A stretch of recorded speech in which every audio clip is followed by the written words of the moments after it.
All right, all right. Welcome. It's the first time ever on YouTube that we have done anything that even resembles a watch party. I have been talking to 49ers fans for the better part of 20 years, but we have never actually watched a game together. So that's what we're going to do today. I'm going to ask for a little patience throughout this watch party. This is all new to me. I'm going to try to give you as much information of the game as it's happening as possible. And it's just really good to have you here for something a little different, something a little new here today. Thank you very, very much for being here today. And I can tell you in the comments section, I've already missed a very nice super chat. Rita Thomas, I don't know why I can't display it, but Rita, I saw it. She says maybe Lionel Messi could be signed as a kicker to help the 49ers out today. Maybe indeed Lionel Messi can come in and help out. Probably not. And if this game comes down to a kicker, I'm going to tell you the 49ers are going to lose it. They're going to need to win this game with a ground game and a rushing attack that has had more success against the Kansas City Chiefs than the Chiefs have allowed all year. And obviously, whatever defense the 49ers can bring to bear against Patrick Mahomes, you better bring even a little bit more. Slowing that man down is a hard thing to do. It's been an interesting day in football already. Certainly the game of the day goes to the Detroit Lions, who have sent the Minnesota Vikings into the loss column for the very first time this entire season. Jared Goff right now is on a heater over 3 weeks that has him making a claim to be a league MVP, really. So we are looking live at Santa Clara. I want to go ahead and give you an opportunity to sync this. So I will be counting down to the actual kickoff. And if you need to do a little pausing and syncing and that all works, fantastic. Let me right away. Thank you so much for being here. Hit like and subscribe. We really want the algorithm to embrace this live stream. And the best way for that to happen is if you hit like on this video, if you hit subscribe on this video. My gosh, I want to get to 25,000 subscribers before Halloween. And if we have a huge day today, maybe we could even get there today, although that would be extreme. I'm not really expecting that, but who knows where this live stream goes today? That is all up to you. This live stream is powered by BetUS. It is great to have them aboard as always. We thank BetUS for being a proud sponsor of Damon Bruce Plus. And of course, right now you can get 150% signing bonus up to $2,000 on your very first deposit. So go ahead and check out BetUS. But when you need something delicious in your life, what you need to check out is that new Ike's Reward program. We are brought to you by Ike's Sandwiches. First and foremost, that guy is my man right there, and he's got a free sandwich for you when you sign up on Ike's, and go to Ikes.com and make sure there's one near you. Hopefully there will be soon enough. And again, we love the boys at the Dubliner. We're going to be at the Dubliner during the bye week on Sunday. So I hope you plan on coming by for Plus Mania 5 during the bye week. But it is really good to have you here. We are getting ready for kickoff down in Santa Clara. If you are new to the proceedings, hi, my name's Damon. And I've been talking about the 49ers for the better part of 20 years here in the Bay. If you have never joined us before, it is great to have you here. You're going to find an awful lot of good folks in the chat. And it is it's just us hanging out today. I mean, this isn't even like a formal broadcast. This is a hang.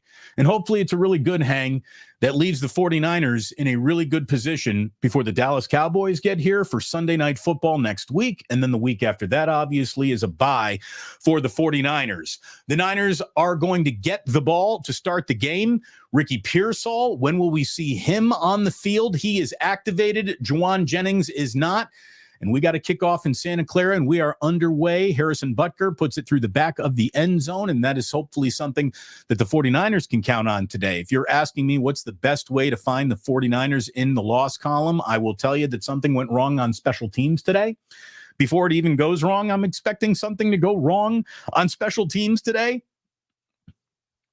Jason can't help but notice there's already a Raiders owner in the broadcast booth. That really cannot be a very good thing, but it's not a good thing for you, the viewer, because Tom Brady basically can't even do his job correctly by either criticizing officiating, complimenting, or disparaging any plays that he sees. He is bound by the NFL owner code of silence, which is a very interesting thing for a broadcaster to have happen. I will tell you right now, and I do not know why, but every now and then my TV here in the corner that I watch gives a little pause, but we are underway in Santa Clara.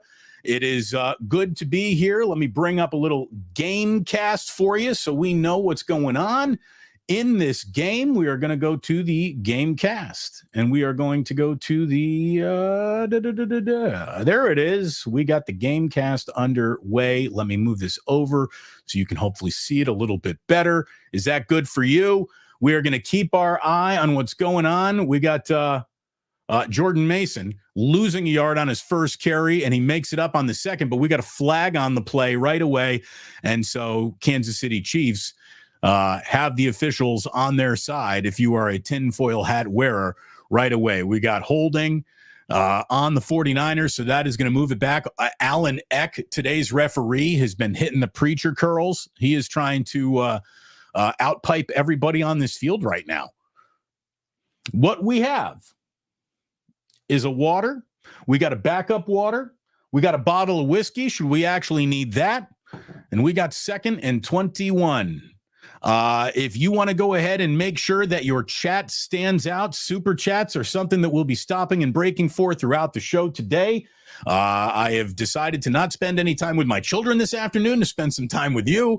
So let's go ahead and see what happens. On 2nd and 21, Brock Purdy faces a little pressure and is brought down from behind. So the 49ers are going to be looking at a very long 3rd down here in their first sequence of the day. Ricky Pearsall is on the field for his first snap as a professional.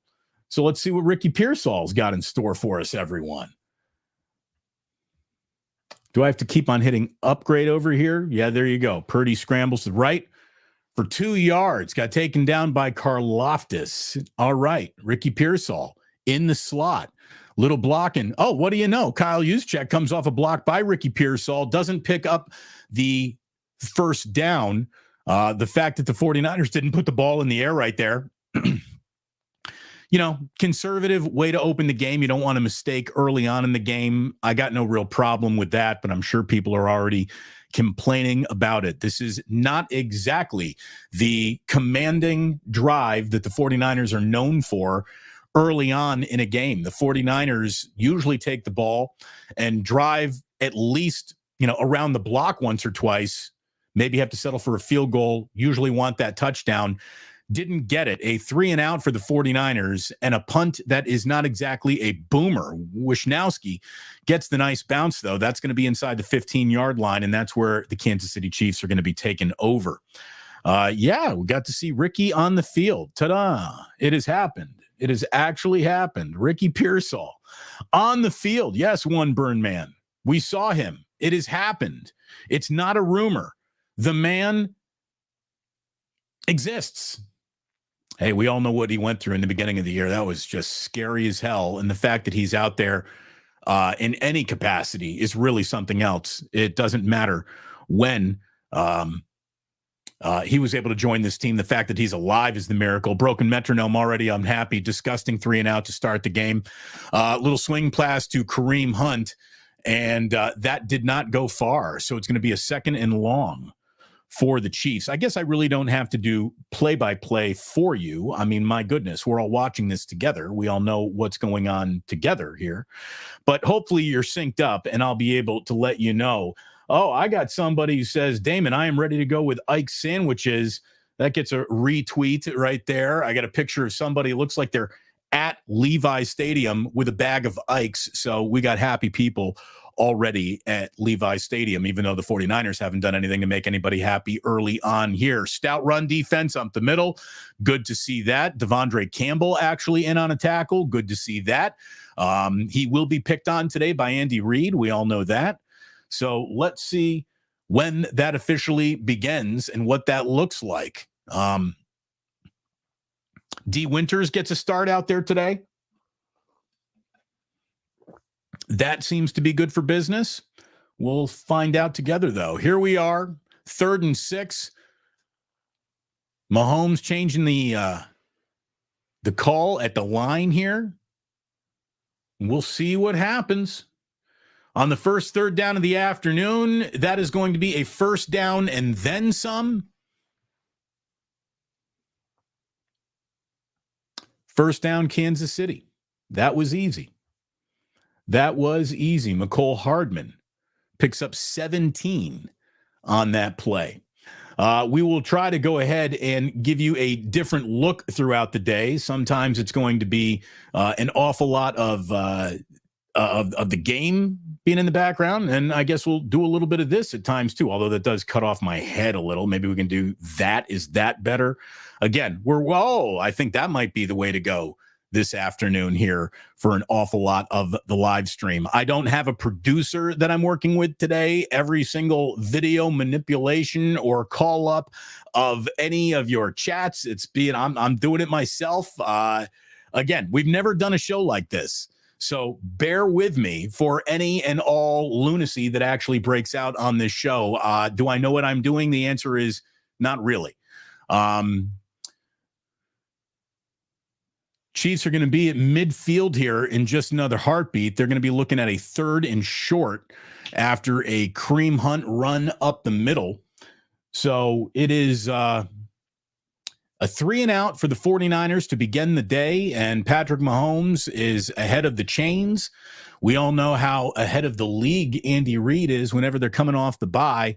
So it wasn't going to be a 3 and out for the Chiefs. We knew that to open the day. It's just not what Andy does after a bye. It's honestly not what happens very often to the 49ers.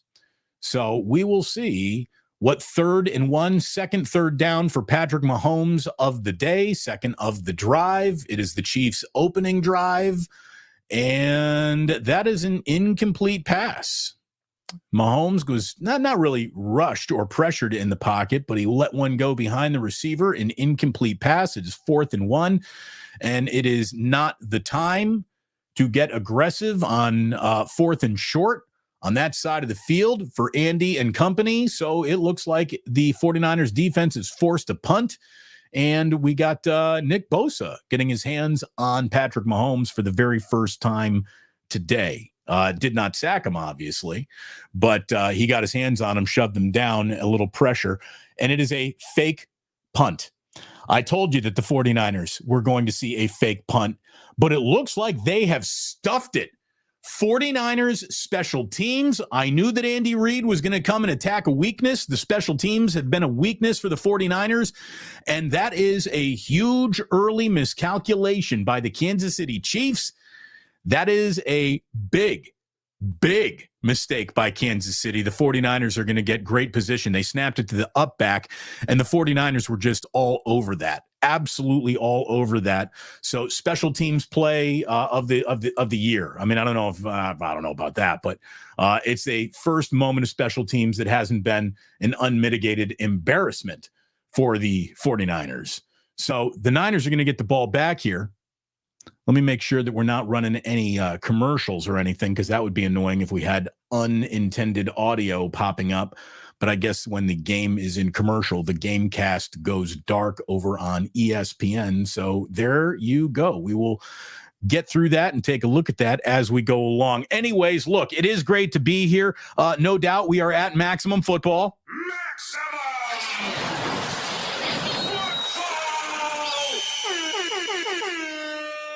And I welcome you to our first ever watch party. It really is good to have you here. Hit like and subscribe. Get this video crawling throughout the interwebs, if you would, please. We're going to be coming back from break. I guess we got the Gamecast popping back up. There's another indicator that we're coming back soon. So let's see what we got. Larry. Larry says, you ain't lasting 5 hours, buddy. Larry, you might be right. But I'm also not new at this. So let's see how long we go together. Again, we got really aggressive, deciding we were going to go after it at the 2-minute warning. We weren't even going to wait for games to end. Now, in our first ever watch party, we get going before the kickoff even happens. So we're going to be here. Am I going to be talking this rapidly throughout the 4.5, 5 hours that we're about to spend together? Probably not. But I'm not screaming. I'm just talking. We got SF Indigo. He loves the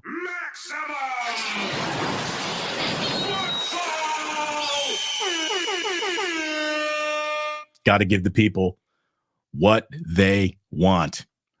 Joe Sullivan, gonna lose my voice. Joe already pounding the table in his in his living room, excited that the 49ers special teams actually stopped an early attempt at a stolen possession by the Chiefs and Andy Reid. I'm really surprised that they went for it right there. Well, what I'm really surprised about is if you were going to run a play on 4th and 1, why wouldn't you have Patrick Mahomes in your offense out there to do that? Why would you leave it up to the special teams?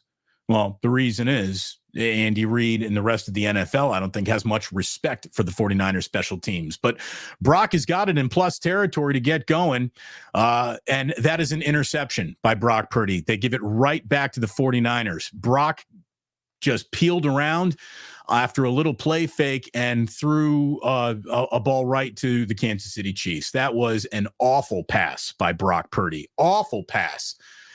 You can see Kyle Shanahan. He's got his eyes on the scoreboard looking at this like, what the fuck happened? I'll tell you what is happening here. Kyle, I'm not saying he's getting a little too cute, but you might as well go ahead and run with Jordan Mason. You need to establish a run here, and you haven't done that early on.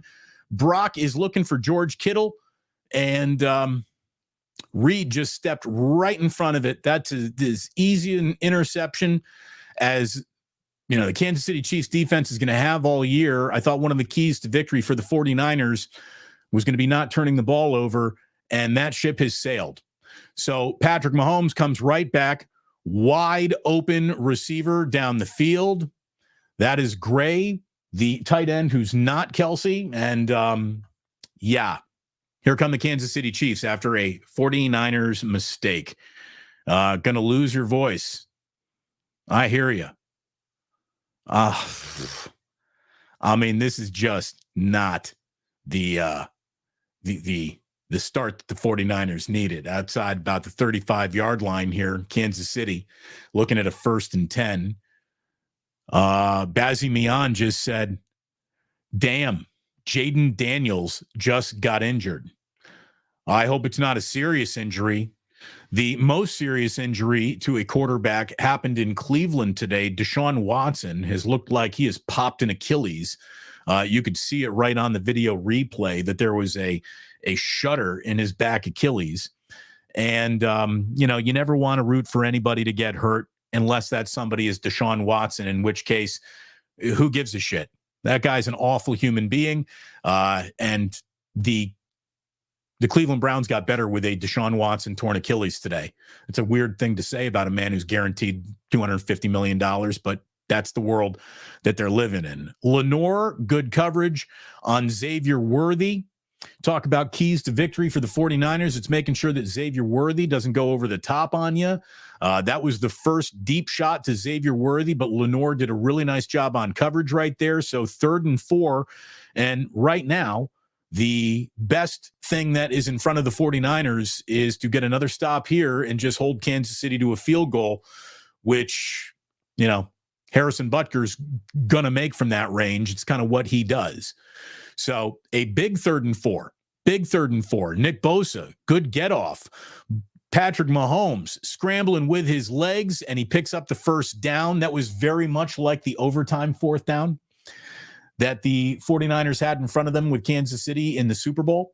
They could have won that Super Bowl getting off the field on a 4th down. Nick Bosa comes from the other side this time, and Mahomes just runs away from Bosa around the right side when he slips out of his offensive line, and he just takes off. And little pump fakes, and Devondre Campbell vacated space that Patrick Mahomes ran to.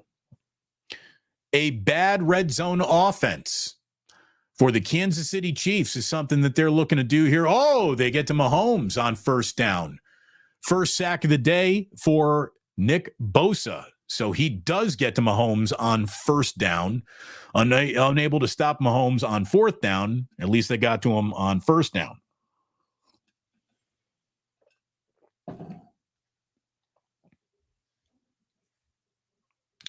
6:30 remaining in the first quarter.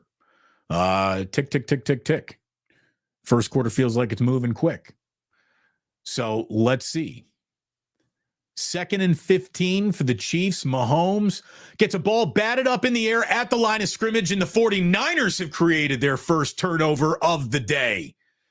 First turnover of the day for the 49ers. That is good news for them for sure. That is exactly what they needed in that situation. Exactly what they needed. Woo! Is that Kalia Davis? Getting it done for the 49ers, getting his big paw up in the air, and he comes down with the interception. Big, big play. So it won't be at the least damaging a Harrison Butker field goal. It won't be a Kansas City touchdown. These teams have now traded turnovers here in the first quarter. So back to even in the turnover column. Okay. Well, we got ourselves a football game here underway. Thank you very, very much for joining us. Let's make sure that we're not running commercials over here. So we're just going to go ahead and stop that. We do not want any of their commercials. I'm going to use commercial breaks to do, a couple commercials for us right here. And I want to tell you once again, if you have an Ike's near you, and you order a sandwich like right now, it could be at your house by the start of the third quarter. So go ahead and download that new Ike's Rewards app. You'll be very, very happy that you did. You get a free sandwich when you sign up for the Ike's Love Rewards, prizes with every purchase, and a chance to win a trip for two to New Orleans to go see a large football game that is going to be played at the Superdome. Again, we are brought to you today, this live stream, this watch party powered by BetUS, and our boys at the Dubliner have the best Guinness pour in San Francisco. Get to the Dubliner in West Portal. You'll be very happy that you did, and hopefully you plan on joining us there for Plus Mania 5 on November 3rd. We're going to gather around noon during the bye week. We're going to have NFL games on. We're going to be hanging out with like-minded people, and it'll be a happy bunch all around. Boom. Doc Holliday coming in with a super and a little love. Hey, love you, Doc. Thank you so very much for that. It really is cool, this journey over here into YouTube. I have liked it so much more than I thought I ever would. There's an old man in me that said, if it's not on the radio, it's not going to be like we're really broadcasting anymore. Look, we wouldn't be able to do this on the radio. It would be impossible to sit down and hang out together, in an entire afternoon. So this is cool. This is cool. I'm glad that we're doing this today. And oh, by the way, Damon, congratulations on Indiana victory. Game day's coming to Bloomington on Saturday next week. Look out, my Hoosiers. What are we ranked? We're ranked above Texas A&M and Alabama right now. I think we're 13 in the country. Unfortunately, Rourke is hurt, but Trace Jackson Davis's younger brother is Indiana's backup quarterback, so we'll see how he does against Washington. Huge weekend coming up in Bloomington for sure, though. All right, a pass to Ayuk. Let's get the $30 million man involved. There you go. Brandon Ayuk with his first target of the day. Let me go ahead and make sure we get back to our Gamecast over here. There we go. See, it's not exactly the most high-tech situation, right? Get the little loopy line. It looks like, the 49ers picked up a St. Louis arch there. Congratulations. All right. 2nd and short for the 49ers. Let's just give the ball to Mason. Don't be too clever here. Mason, he's got to get something going on the ground today against a very stout run defense, and he got nothing going right there. Nothing going right there. For some reason, Debo's already taken oxygen over on the sideline. Don't know what that's all about. Debo Samuel was taking oxygen. Looked like what's Tom Rinaldi saying. Again, I got the actual audio down so I can talk to you and not have any he can't breathe. Well, that just doesn't sound like it's good. And on 3rd and 1, this Kansas City Chiefs defense is just bullying the 49ers offensive line. I mean, no push for the 49ers offensive line, and that's going to bring up 4th and 1, and the 49ers are going to be punting. So that was hardly an inspiring drive by the 49ers offense. I'm going to tell you right now, if this is just a whole bunch of Brock Purdy today, and there is no running game available, the 49ers are going to lose this game. Okay, it's that you cannot be completely unbalanced and expect to have success against the Kansas City Chiefs. We'll see if Wisnowski can get off a good punt. He just isn't who he used to be as a punter. A little bobble by Kansas City, but ball's fair caught, and we are at another break. All right. Okay. So an absolutely uninspired start by the 49ers offense. I hope that still leaves you a little inspired to hit like if you haven't already. What do we got? About 150 people in the room and only 91 likes, which means, a few of you are slacking off. If you're here, hitting that like button costs you nothing. It requires almost zero effort to go out and do it. So if you would, please, it helps the algorithm pick this show up and spread it throughout the interwebs. That's what we're looking to do today. Let's see how many people we can officially get in, get subscribed, and get on board with what I hope you'll agree is a less reactionary, a tad more adultish, been around the block more than once, not my first rodeo sports coverage. The entire world seems to be totally drawn to clutched pearl, breathless, overreactive broadcasting, and this is something I never have been. And this is something that I never will turn myself into, even if, stupid videos like the 49ers should trade for Max Crosby would get views. I just can't do that. Of course they should trade for Max Crosby, but that's not going to happen because there's no way the Raiders are going to trade Max Crosby. So, what are we talking about? And if they do, they're certainly not going to trade him to the 49ers. So, there's some people who just like to, I guess, dream big. Yes, trade for Max. See, this is why. Carlos says, look, man, Debo always hurt. Well, I mean, did he hurt his lungs here? What is going on? I don't understand why we got an injured Debo or Debo's taking oxygen out there. Yeah, look, I mean, let's not pretend that he has lived up to the billing this year more often than he's not lived up to the billing. He's had a couple of good games, but you need that guy to be a leader and play with violence almost every single anytime the 49ers have a big game.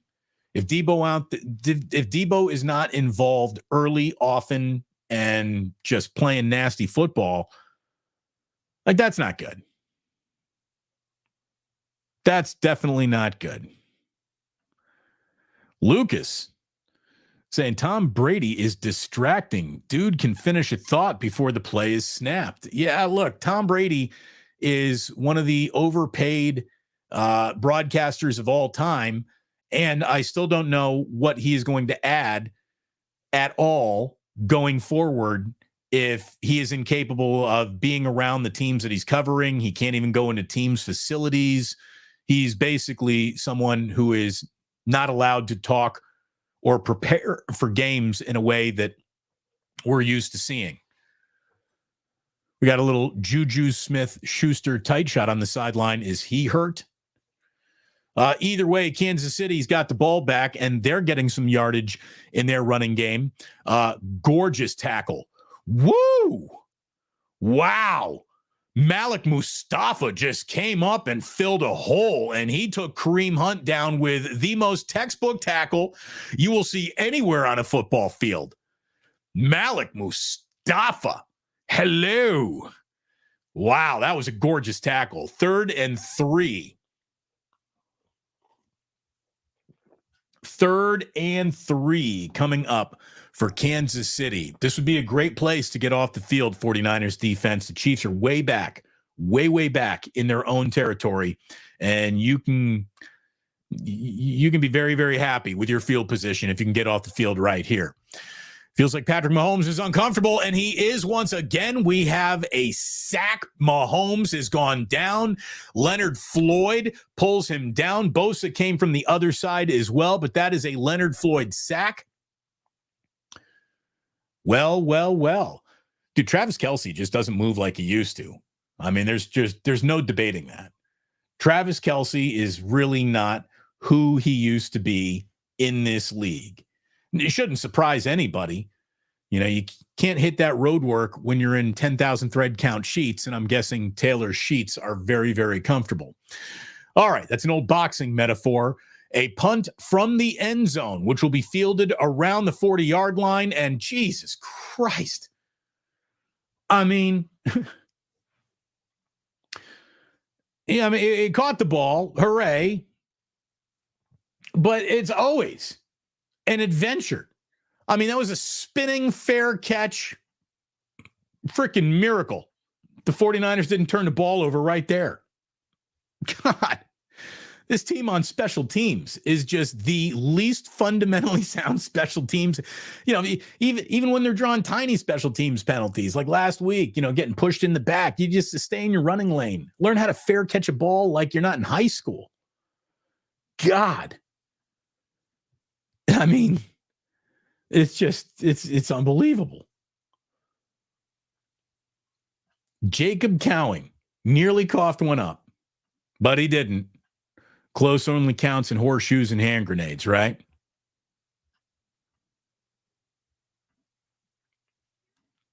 Joe Sullivan coming in today with our third super chat. Rita, we were unable to share yours earlier in the show. Sorry, it came in pre-show. And as soon as I hit live, all that stuff goes away. Young Bucks getting it done. Let's go. Let's go. Thank you, Joe. Yeah, look, you know, Jacob Cowing with the greatest catch of the 49ers season. That fair catches shouldn't look like that. At no point in time during a fair catch should you be doing a 360.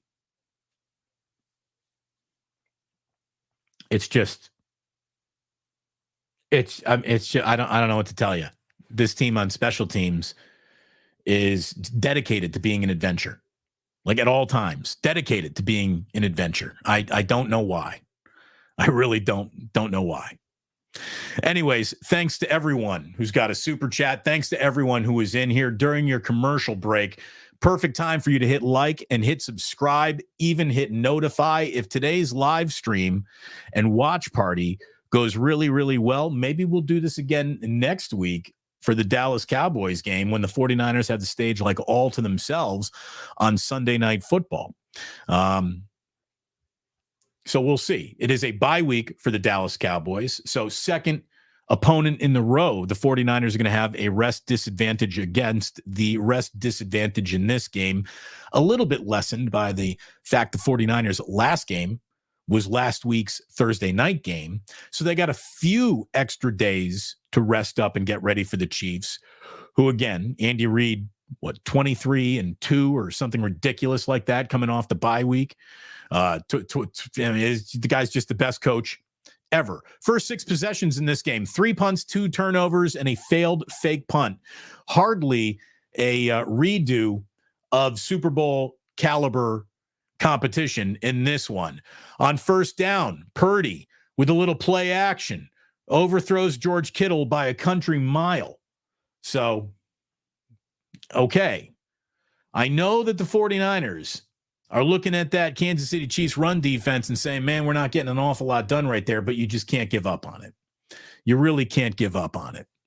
Flag, though, on the play against Kansas City.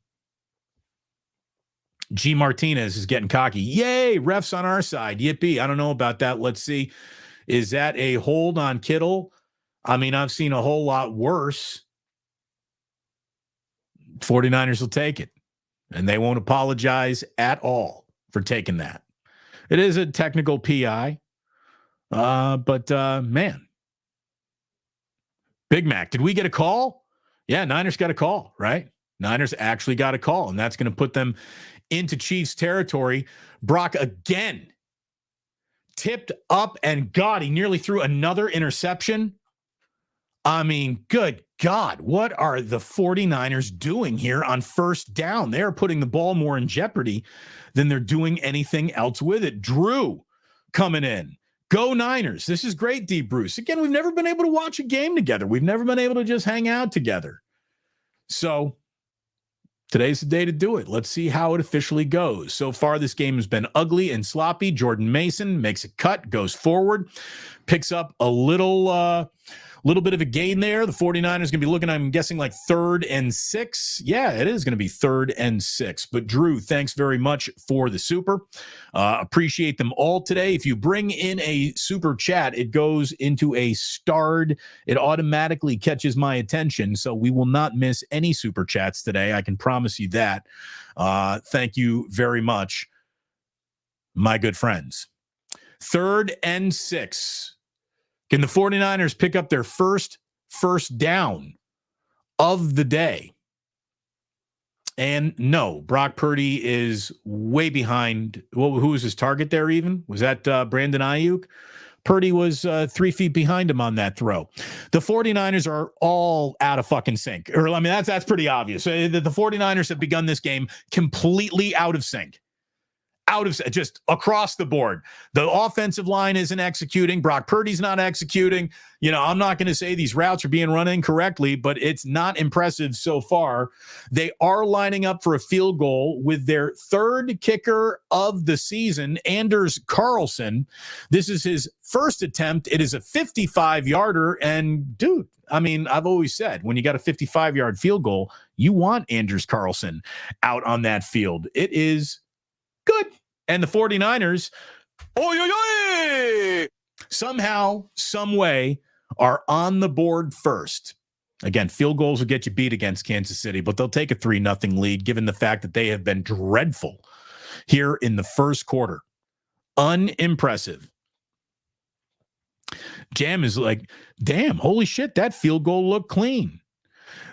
Bazzi Mian, looked like a toe kick. Yeah, I mean, dude, you maybe got one of those sawed-off toe boots.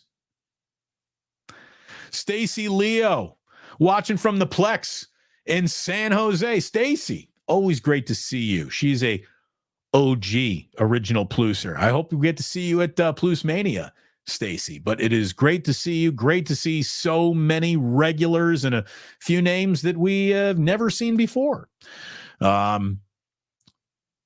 That's what you do. You experiment. You try new things. Smiley Dan, keeping everybody safe. Look at this guy. 55-yarder for number 41. That's a nice kicker number. Yeah, I guess. I mean, to me, a kicker should be a kicker. I think a kicker should be a single-digit number. Yeah, a kicker should be like a 2, 4. Moody wears 4, right? So.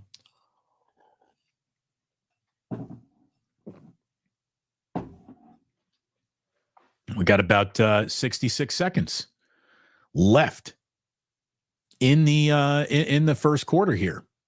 So the game is moving right along. We got that going. Sports Phone Live. Is that what it feels like?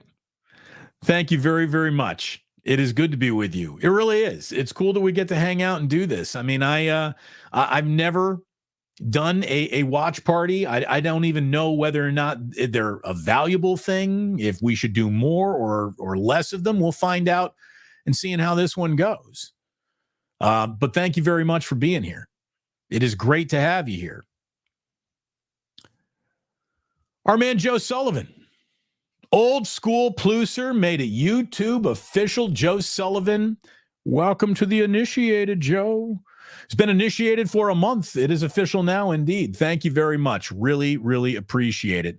Now, see, this is the shit we don't do on this channel. Joseph Ernberg, Spencer Radler, better than Purdy. I mean, come on. Look, it's like there are enough legitimate criticisms to offer about this team where you don't need to make anything up, right? You don't need to make anything up.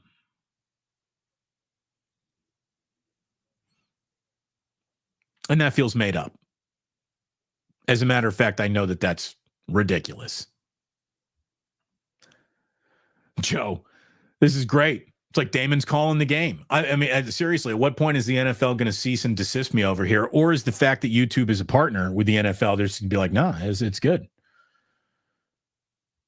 The Cigar Smoker, happy to be here. We're happy to have you here, Cigar Smoker. Thank you for being here. Hit like, hit subscribe. It is great to have you. What do we got? Bazzy Mian. I have to say, I'm enjoying this game with Damon. The other game watchers are normally filled with unhinged fans who can't handle the flow of a game.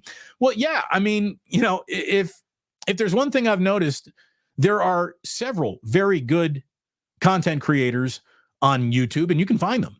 It's also a sea of the unqualified amateur hours who have no experience with the flow of a football game or a football season. Remember, you know, you had people declaring this season over when the 49ers were 2-3. It's over. It's done. It can't come back. By the way, Patrick Mahomes has the Chiefs on the move here. Let's go ahead. See that arch?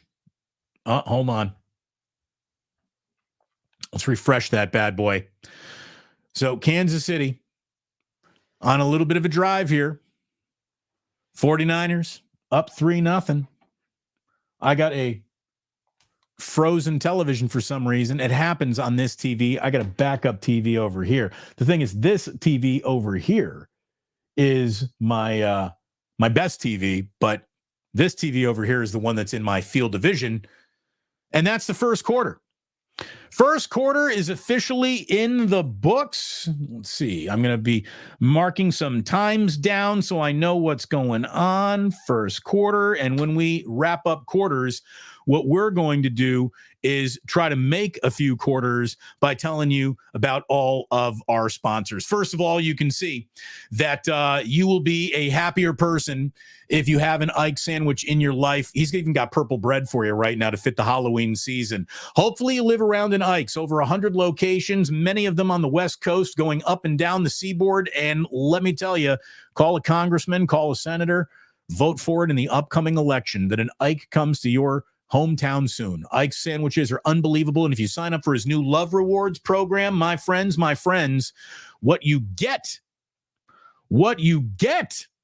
is a free sandwich as soon as you sign up right there. Plus, you get a chance to win sodas and chips and all that stuff, and a chance to be registered for a trip for two to New Orleans for a very large football game that they're going to be playing there in the month of February. We are always brought to you by my man Ike's. Look at his gorgeous little bald head right there. That's my man right there. The Dubliner is hopefully a place. I mean, if you think hanging out in the chat's an awful lot of fun, if you got the ways, the means, the ability to get to the Dubliner in West Portal in San Francisco on November 3rd, we will see you there. That's Sunday of the 49ers bye week. We're going to be getting together around noon, and we're really looking forward to a whole bunch of people coming on out and hanging out at the Dubliner with our good friends Kenny and John. And I do hope that you're making plans to be there. Cancel your other plans so you can get there if indeed you can. I'm not saying you have to fly in for this, but you should. And also, we got to let you know that we are powered by BetUS. Use promo code YouTube150. And when you do that, you get a 150% bonus match on a deposit up to $2,000 on your first deposit, 125% on your next two deposits up to $2,000. Game like you've never gamed before over on BetUS. So we go back here. Bazzy Mian, thank you very much. I'm enjoying watching this with you. I really am. This is fun. Oh, we got a new member. Let me find out where my new member is hiding out on me. There you are. G Channel became a YouTube member. That gets a round of applause as always. Thank you very much for a membership. And we got a little trickeration that has completely caught the 49ers off guard. An end around to McCole Hardman, who takes that for about 25-30. And all of a sudden, the 49ers are looking at the Kansas City Chiefs sitting right in their red zone. Kansas City Chiefs got to the red zone earlier and turned the ball over. So we will see what happens this time around. But thank you very much for becoming a member. That means an awful, awful lot. That is a great way to support the channel. Thank you very, very much. All right. All right. Hold on. I don't know the best format to use. Is it this one? This one? Yeah, let's keep it over here for a minute and look at what the Chiefs are doing here. Kareem Hunt carries the ball, picks up some decent yardage to keep the Chiefs on schedule. Just hit the 14-minute mark of the second quarter. If you want to go ahead and sync this up to whatever broadcast you are watching, if that makes it easy for you, we want to make it easy. We certainly don't want to make any element of this difficult for you. That would be counterproductive.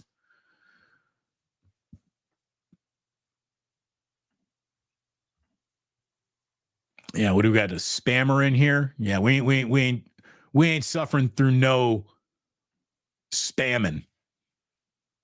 That's for sure. We got a flag. We got encroachment on the 49ers. Replay second down, 2nd and 10 coming up, and that was Nick Bosa. Nick Bosa lines up an awful lot offsides, doesn't he? He's looking for that early jump so much. By the way, Plus Mania is like Burning Man on steroids. Like and subscribe to the absolute best ever to do it, the man, the myth, the legend. Thank you very much. Q Jacinto. Thank you very much. I appreciate that very, very much. I am not the best to ever do it. I'm just the best in your lifetime to ever do it. We have another end around. I mean, if you can beat the 49ers once, do it again. See, this is where Andy Reid separates himself from all coaches, right? He found something that worked, and then instead of trying to get, more elements of his playbook out there for you to go, ooh, he runs the same play again. That's the difference between Andy Reid and Kyle Shanahan. It really is. Kyle Shanahan will find something that worked, and he looks for other things that work. Andy Reid will find something that worked, and he will hump it like a dog. 1st and goal for the Chiefs. Again, the 49ers are offsides again. They are just out of whack. This is an unimpressive start for the 49ers. The offense is out of sync. This defense is way too, way too ears up. Like, weren't these guys just in the Super Bowl too? How come they're playing playing like a bunch of puppies?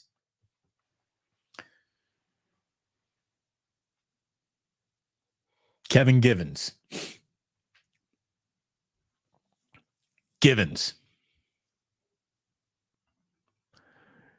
Damon. Kyle's not a bully. He's an academic. Another inside handoff, and it's almost a touchdown for the Kansas City Chiefs. Again, something that is working for Andy Reid, and he just goes to it and goes to it and goes to it. Wentz.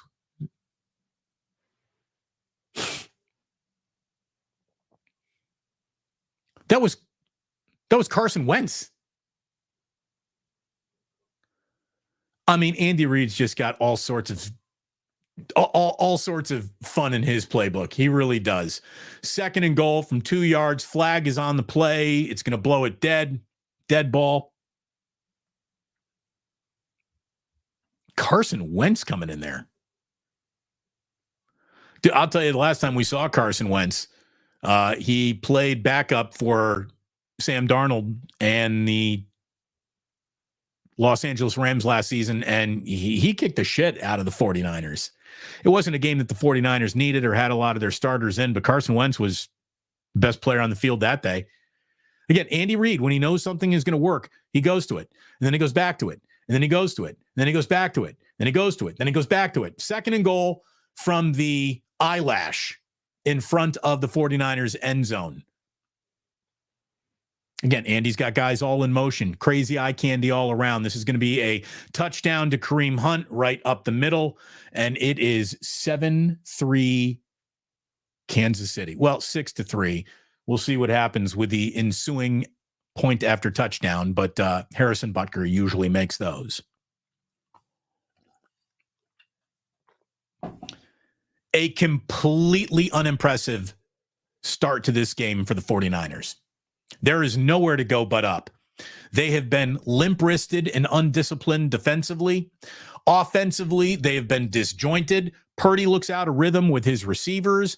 This running game has produced absolutely nothing yet. Let me see.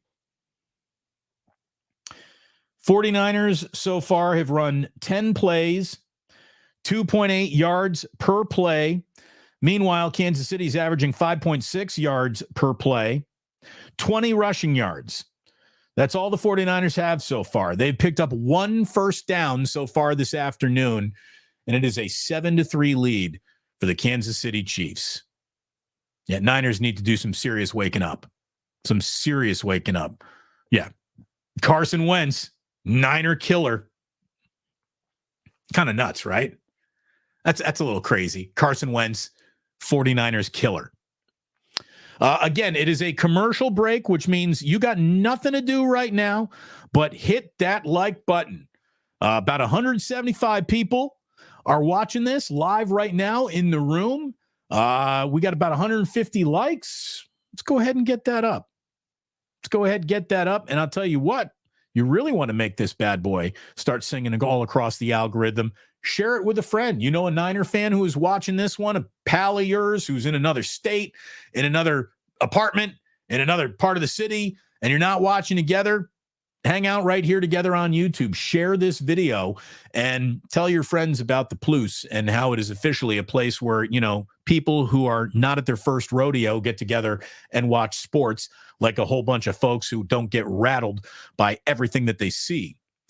What the fuck? Buff Suck says, bad coach Kyle. Again, I don't know if any of this is on Kyle so far, right? I mean, this is a lack of execution all around. This is a lack of push in the running game. This is an attempt at play action, which is fooling absolutely nobody. This is Brock Purdy throwing behind receivers, having 2 balls tipped up in the air so far in this game. It's sloppy. The 49ers are sloppy. And you can say, well, Damon, you got to, accuse the head coach anytime something is sloppy. The Niners are a lot of things, and there's plenty to criticize. Sloppiness is usually not a defining hallmark of this team. It just isn't. Neither is a lack of effort. We see all the time teams give up on games that they're playing in. 49ers don't do that. There's plenty, again, to criticize Kyle about, but I don't think that is necessarily it.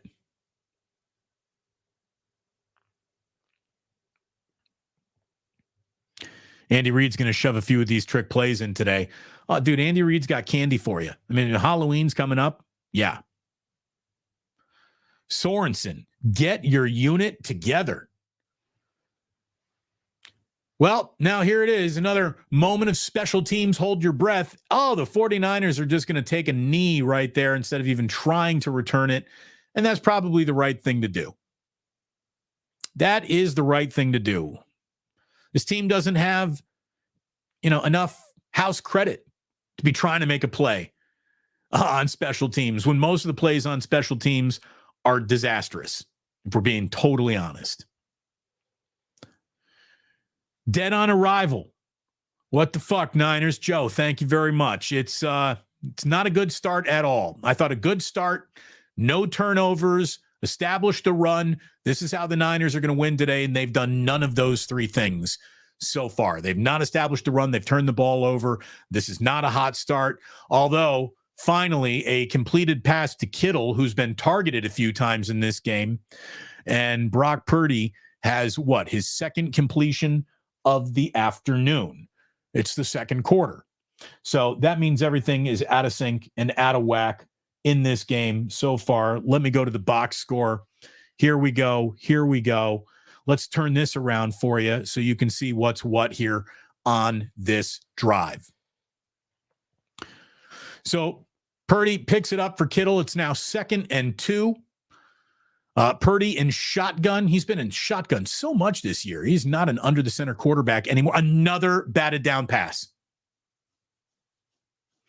When Brock Purdy's getting his passes batted down at the line of scrimmage, the Niners go on to lose that game more often than they win it. And this is just happening again and again and again and again. Purdy, Jesus Christ, Purdy threw that off the back of Dominic Pooney's helmet. Purdy didn't even have that pass batted down. He threw it off of Dominic Pooney's helmet. This is the worst Brock Purdy has looked in a football game in a very long time. And now we'll see if the 49ers can pick up 3rd and 2. They've yet to pick up a 3rd down in this game. Purdy drops back, lets one go, floats one into Ayuk, who has it in his hands, and drops it. 30 fucking million a year for that. It hit Brandon Ayuk right here. Right here. Brandon Ayuk, you have sucked this year, buddy. I mean, dude, get him off the field. Give Ricky Pearsall some fucking targets. Another punt for Wishnowsky. Not even a good punt. Just inside the 20-yard line. And here comes a huge special teams return by the Kansas City Chiefs. Oh, that's got to go for, that was about 50 yards on the return. McCole Hardman, who has kicked this team's ass on an end around already. And there you go. Another special teams failure. Another special teams failure. Are you guys fucking kidding me? I mean, good God. Fire Brian Schneider. When? Are you just going to let the same mistake every single week, the same failures, the same underachieving, underwhelming unit go out and not perform each and every week? What the fuck are you doing, Kyle? God. You got Travis Kelce just jogging out there. And, of course, it's a catch for Kelce. 5-yard gain. Travis Kelce's not even interested in running today. And he's already been a more open, better, and reliable target than any 49er weapon we have seen so far in this game.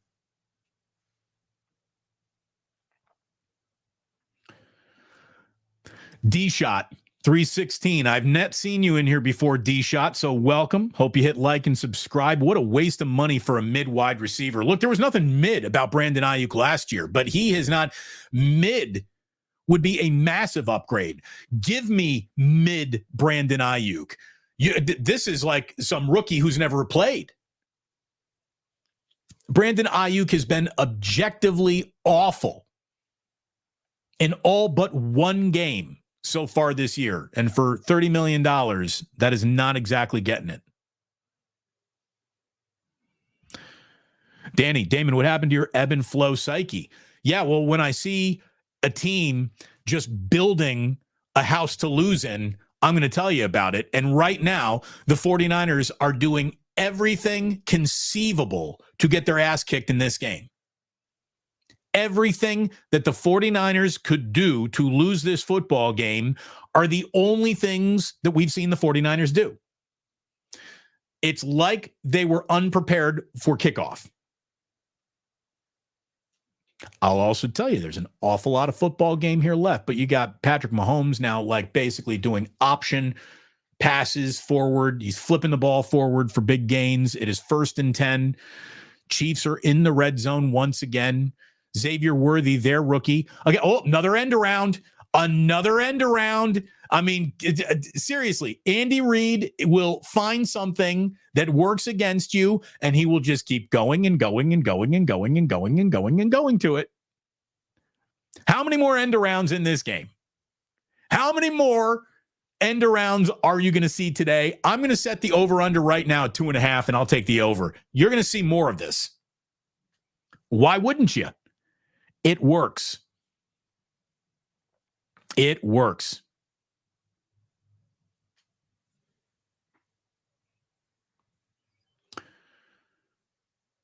Good second and 5 run to set up a 3rd and short. Kareem Hunt is out here absolutely kicking the 49ers' ass right now. Kareem Hunt was good against the Niners when he was a Brown last season.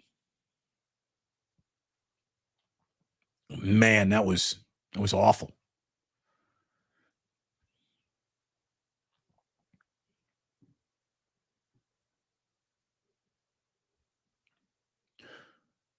Malik Mustafa, thank you.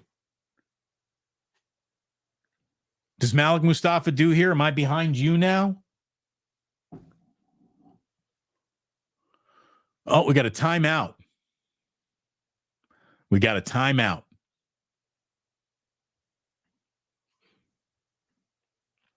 super chat. Wonder Boy.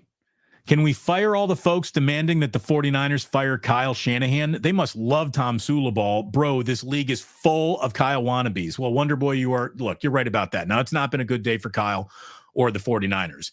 It's the wrong afternoon to be telling you that Kyle is better than a lot of people give him credit for. But there is a certain deranged section, part of the 49ers fan base that has been fed so much bullshit by other content creators that, again, are around the team every day but have absolutely no idea what they're looking at still, that there's a lot of misled people out there. Kyle ain't perfect, but he's going to be the 49ers all-time winningest, most games head coach in 2 years from now. He's Andy Reid. Kyle Shanahan is Andy Reid waiting to happen. Andy Reid didn't win a Super Bowl until year 21 of his head coaching career. It's year 8 for Kyle. But I am not going to be capping for Kyle today. No way.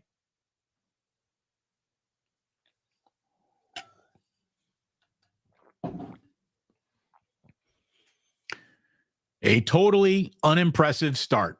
The 49ers are getting their ass kicked all over this field. They're getting killed in time of possession. They're getting killed in every category. They're getting killed on the line of scrimmage, time of possession, special teams, offense, and defense. That's all that's gone wrong so far. And now it's 1st and goal for the Chiefs, and that's a touchdown. I believe that's a touchdown. Kareem Hunt, his 2nd of the day.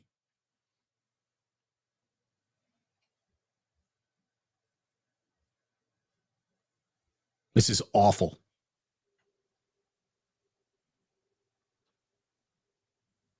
This is awful. What, there's some spammer in here, full game streaming. I blocked it 1,000 times. Look, I went in there, I tried to block it too. But look, when you do live streams that people are paying attention to, you're going to get some, dickheads in the chat. So we all know this.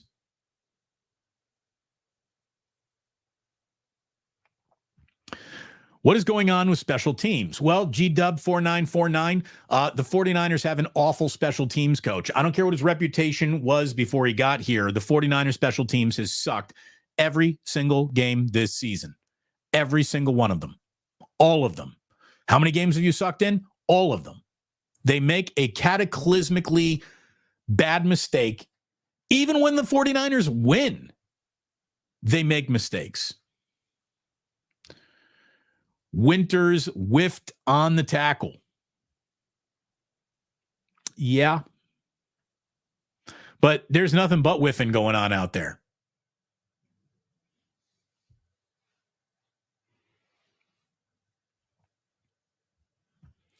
See, Violent XRP. This fan base will get on their knees for Kyle, I guess, forever. Hope you guys love watching this for the rest of Kyle's joke of a career. He is the 3rd winningest coach in 49ers history right now. He has the 3rd most playoff wins in 49ers history right now. He has been to 2 Super Bowls. He has been to 4 NFC title games. And if that's a joke to you, I guess all you do in the football department, Violent XRP, is just watch and bitch about 49er football. You don't watch anything else that has ever happened in this league. You don't see how every single team, even the good ones, struggle week in, week out trying to find wins. This shit ain't easy. Kyle wins more often than he doesn't. Kyle has a good game plan more often than he doesn't. But without a doubt, Kyle has some kryptonite. Maybe it's his ego at times. Maybe it's his stubbornness at times. And it is certainly Andy Reid, Patrick Mahomes, and Steve Spagnuolo. All those guys do are throw knockout punches at Kyle, and they land punches in bunches. I mean, this is a complete clinic early on here by the Kansas City Chiefs. You know, the 49ers do not look like a playoff team today. They don't. They look awful.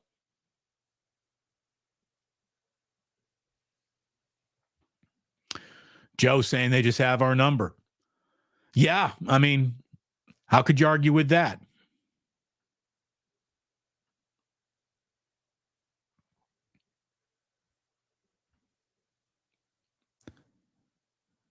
This game was over the minute the ball was kicked off.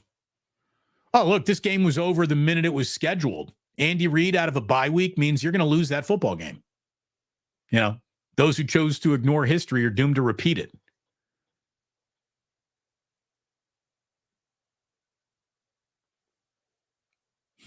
Bruce is saying mods are needed. I'm moderating. I'm blocking. I'm putting users in timeouts and that sort of thing. Alan says, Damon, the live game cast is a winner. Well, this might be the only winning 49er fans get to enjoy today that they don't start playing here. 4 rushes, 4 yards for Jordan Mason so far in this game. The 49ers got nothing going on the ground. They brought everybody in to bunch block, and Jordan Mason pulls off his best run of the day. Oh, and there is a flag on the play. So the minute the 49ers got something going, a flag is going to bring it all back. Holding. Who is holding on? Trent Williams. I mean, you know, what can I tell you, Trent? You are paid a level of money, which means you're not supposed to get holding calls, dude.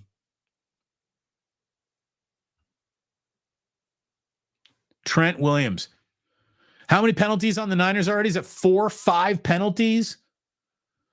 You know, when you got more penalties and you got first downs, when you got more penalties and you got points, how are you going to beat the Kansas City Chiefs? Niners are at their own 20-yard line here. 1st and 20. Over the middle, hey, diddle, diddle. That's George Kittle. Biggest play so far of the afternoon for the 49ers.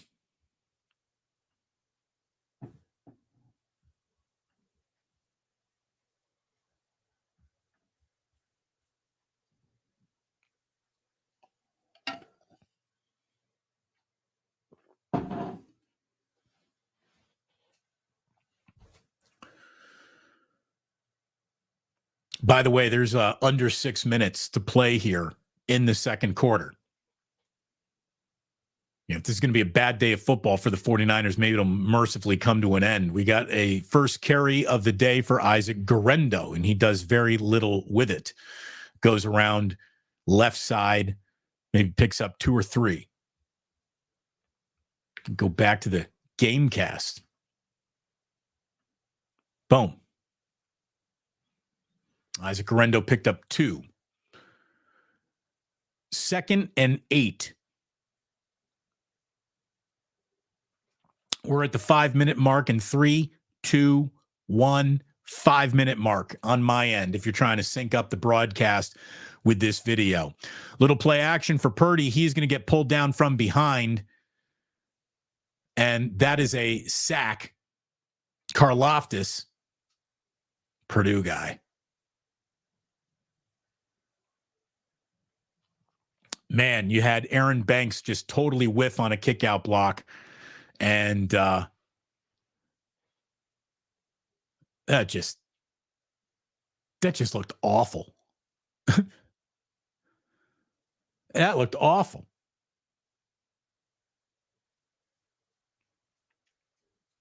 So it is 3rd and 12. And the 49ers need a first down desperately here. They are 0 for 4 on 3rd down. Purdy overthrows Brandon Ayuk. Oh, they're just out of sync. They are just out of sync. I mean, I'm going to tell you, there's no indication whatsoever that this team is going to be in this game at all this afternoon. Ricky Pearsall got open. Is Deebo Samuel just out? Is Deebo not playing? I mean, he's not getting the ball. I haven't seen him. I just saw him on the sideline, no helmet. God, they nearly had a punt blocked.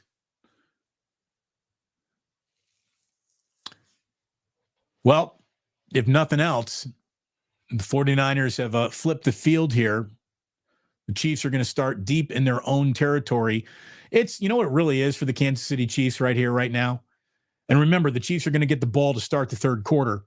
The Kansas City Chiefs have all the room in the world for Andy Reid to run a perfect 4-minute drill, score here at the end of the half, and come on back for a wraparound score.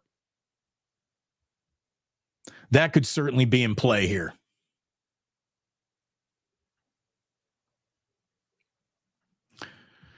Deebo reportedly has an illness.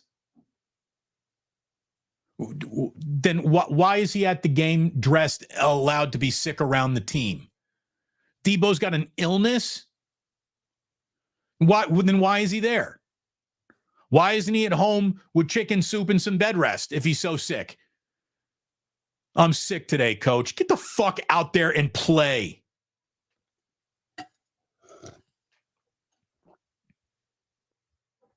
He got sick right before kickoff. Well, then he shouldn't be out there. He shouldn't be out there. Send his ass home. What, do you want him to get everybody sick before the Cowboys get here? Is that it? You want to go ahead and make sure the entire team is diarrhea?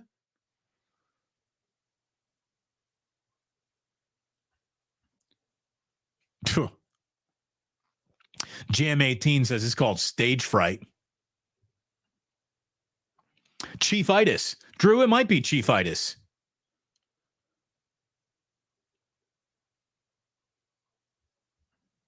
Should be wearing a mask. Yeah, let's go ahead and get Niners in masks. We'll see how everyone does with that. He should be changing in the locker room right now. He shouldn't be around his teammates. Get him the fuck off the field. What do you need, Deebo going up to guys, talking to him, like whispering in the ear if he's got Deshpilkis? Come on.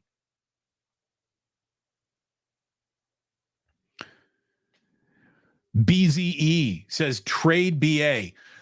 If the 49ers, given his salary, put Brandon Ayuk on the trading block right now, given what Devontae Adams got, given what Amari Cooper got in return, I don't believe you could even get a 5th rounder for Brandon Ayuk right now. I don't think you could get a 5th rounder for Brandon Ayuk.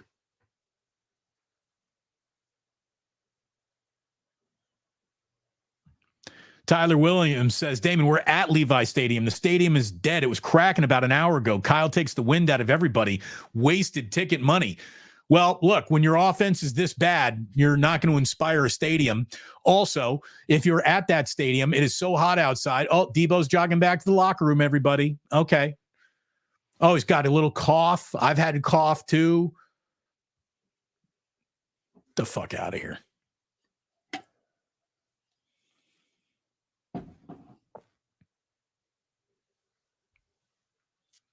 Hey, thanks for watching from Levi Stadium. If the game can't entertain you, hopefully this watch party does. I appreciate it. I really, really do. Patrick Mahomes just improvising, first down. Again, the 4-minute drive is underway. 4-minute drive is underway. Carlos, thank you very much. Appreciate it, Carlos. Yeah, send his ass home. Chef A, she's like, hey, chicken soup, right?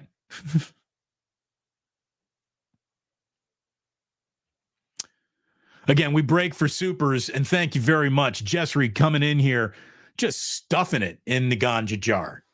The Ploose is loose. Thank you very much. By the way, the ganja jar, right there. There it is. Mahomes on 1st and 10, throws incomplete.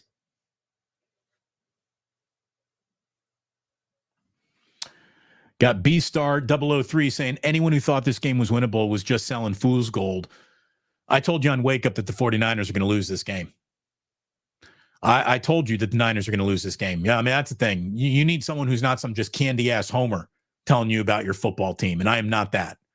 And I knew that the 49ers were going to be up against this Kansas City team because there's no reason to pick a team that you always underperform against and just has your number every single time you look up. Every time you look up, the Kansas City Chiefs do one thing. They just kick the Niners' ass. And that's what they're doing today. This has been a drubbing so far. This has been varsity versus JV so far.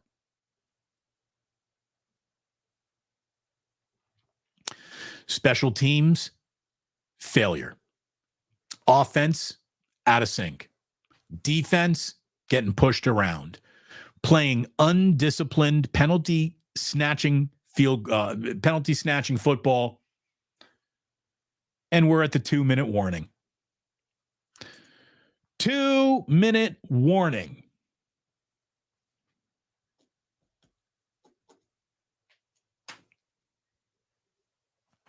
Hold on.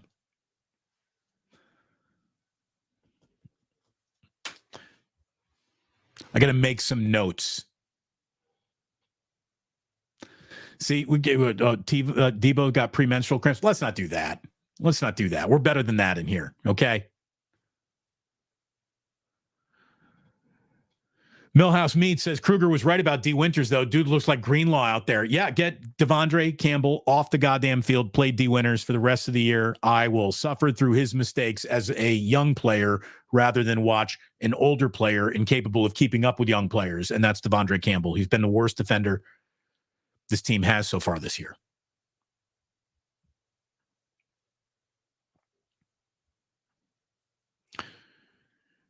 Dude, I'll tell you, whoever this Fox full game spammer guy keeps on coming in, he really wants to be in here. They must have like 19 different accounts.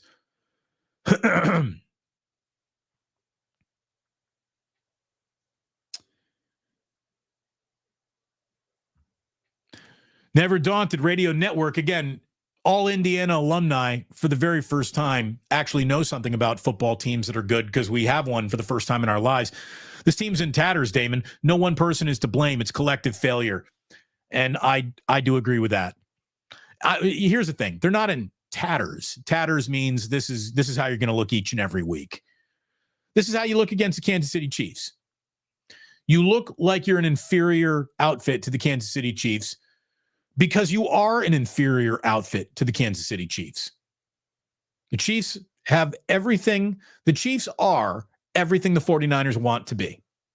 I know none of you like hearing that, but it's the truth. And if your favorite content creator is lying to you, that's on you. So I hope you hit like and subscribe and don't miss a thing that we do over here. I don't know if this poor coaching, poor play, poor execution, poor game planning, all of it's poor right now. All of it's poor right now. Niners, I'm going to tell you right now, if the Niners are only down 14-3 going into halftime, that'll almost feel like a win. Because the Chiefs should be getting blown out right here. Some nice pressure on Nick Bosa. That's going to bring up a 4th and 8. So there you go. Niners defense gets off the field and they needed to. Now, what can they possibly do with 1:55 left offensively in this half? Because I'll tell you what, if there's some way they could put together a touchdown drive, and there is nothing that has indicated so far that that's what they're about to do.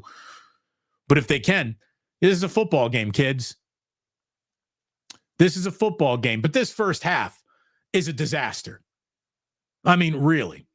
Okay, so we got Jacob Cowing actually catching a ball, and now he's running with it. Jacob Cowing looks like he's fast, but not fast enough to get around the corner. There is a flag on the play, so we'll see what that means. If this is on the Kansas City Chiefs, that'll help the 49ers. If this is another special teams mistake on the 49ers, again, I wish someone would keep on reminding everyone how bad the 49ers were on special teams. Oh, wait, that's what I do all the time. But Never Daunted, you're right. This is just, All the feelings and the vibes and everything that was supposed to be the easy part of this season has not happened. And it is holding on the 49ers special teams. It's a clown show on special teams.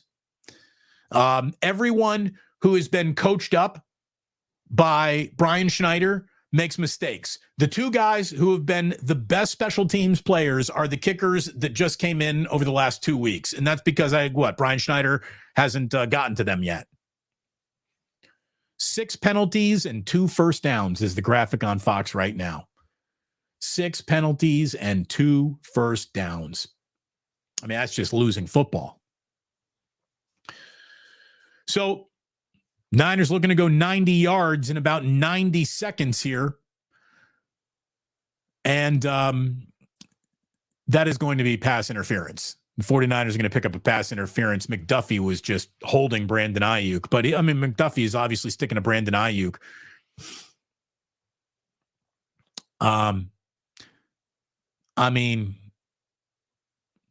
a little bit of a generous call. The defender has the right to stand his ground, right? 49ers will take it. Andy Reid's even like, come on, man, what the fuck?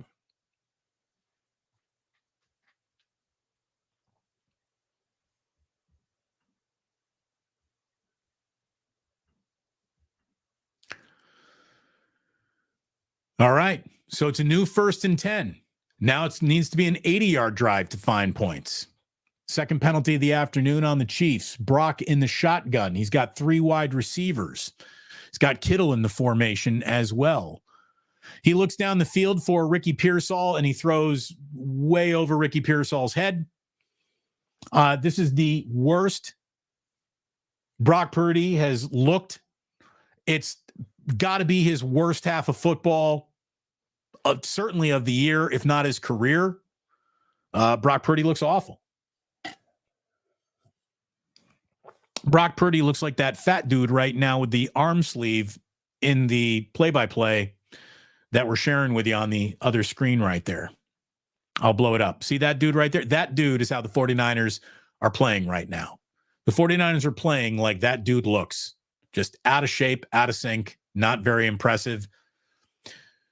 Ricky Pearsall, his first professional catch. Ricky Pearsall has now caught as many footballs as he has bullets this season. So that's a good start. It is amazing that he's out there given everything that he's been through. I mean, it really is. But it's going to take an awful lot more than a feel-good story to make anybody happy with what they're seeing here today.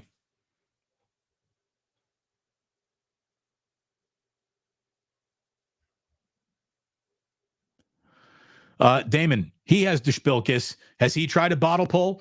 Well, again, Debo, Spilkis. If Debo is in the locker room right now, drinking whiskey, maybe he comes back, but I don't know. Like somebody also here saying, Brandon Ayuk in a full tank of gas for the other team. Well, I don't know about that. I don't think you get a full tank out of ice. Someone's like, Debo looks hungover right here. Modular Mammoth. Debo looks hungover. Oh, big play down the field for George Kittle. Kittle got behind the defense. That is the biggest offensive play of the day by far for the 49ers. Kittle started this route in the backfield, and he just runs right past everyone wearing a Kansas City Chiefs uniform. And the 49ers are now cooking in Chiefs territory. Little dump off pass to Jordan Mason, who tried to take it out of bounds, but he did not. It's going to be a timeout, right? Yep. Kyle calls his first timeout of the half. Let's see. Brock Purdy. Let me look at the play-by-play here. That pass to George Kittle went for 33 yards. It is far and away the 49ers' biggest offensive play of the half. And I'll just tell you, as much as we've been bashing, and rightfully so, I mean, the Niners have been wildly unimpressive and have wildly underperformed their own standards here in the first half. If they can actually end this half with a touchdown, I mean, 14-10 would feel like a freaking miracle, given everything that we have seen so far. 14-10, we got ourselves a ball game, theoretically. Mr. Intamin, this is why you're the best, D. Bruce. No nonsense. No, we don't have any nonsense for you here. We're all out of nonsense. Brandon Ayuk, he caught that. He got sandwiched. And Ayuk is down. Is that more than got the wind knocked out of him? We'll see.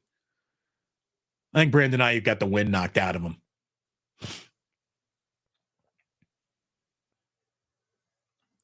Damn, a little chicken noodle soup and 7-Up. Is this how you're trying to make Debo better? Yeah, that feels like got the wind knocked out of you for Brandon Ayuk. Oof, right in the solar plexus. Yeah, he took that right in the gut. Why does Brandon Ayuk have that little streamer off of him? What does that possibly do? What does the Brandon Ayuk streamer that he has dangling off the back of his pants do to help win football games? Anything? I mean, you can't dry your hands on it. What is it? Is it just I look good? Is this like a 14-year-old girl who's got some nice tassels on her bike handles? What is that? I never really understood that. To me, it shouldn't even be allowed on a football field if it doesn't help you win a football game. That's why I wouldn't ever wear any chains or necklaces or anything like that. Get your streamers off, sweetheart.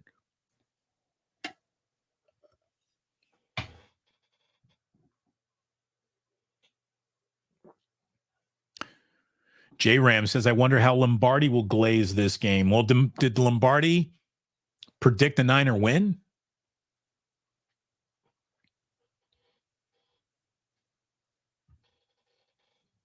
Puck Guy 14, varsity versus Pop Warner. It's been ugly.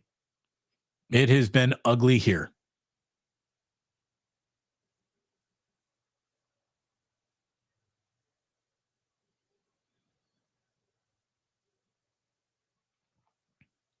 Looking for a positive, Malik Mustafa. Nice hitter to have. If I have to find one positive here, the Chad. Trying to find some positivity.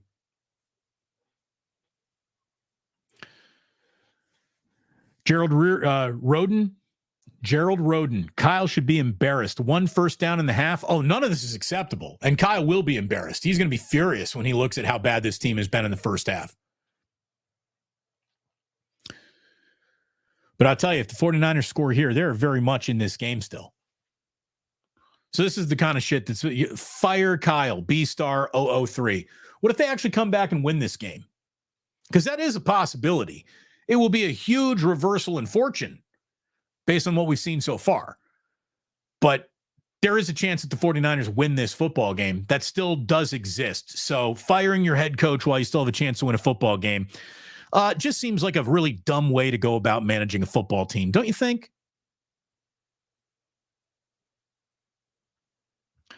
The post game should be really interesting. Well, I'll tell you, D-Shot, if I'm doing about 4.5 hours live for you during the game, I don't know how much of a live, long post game we're really going to have.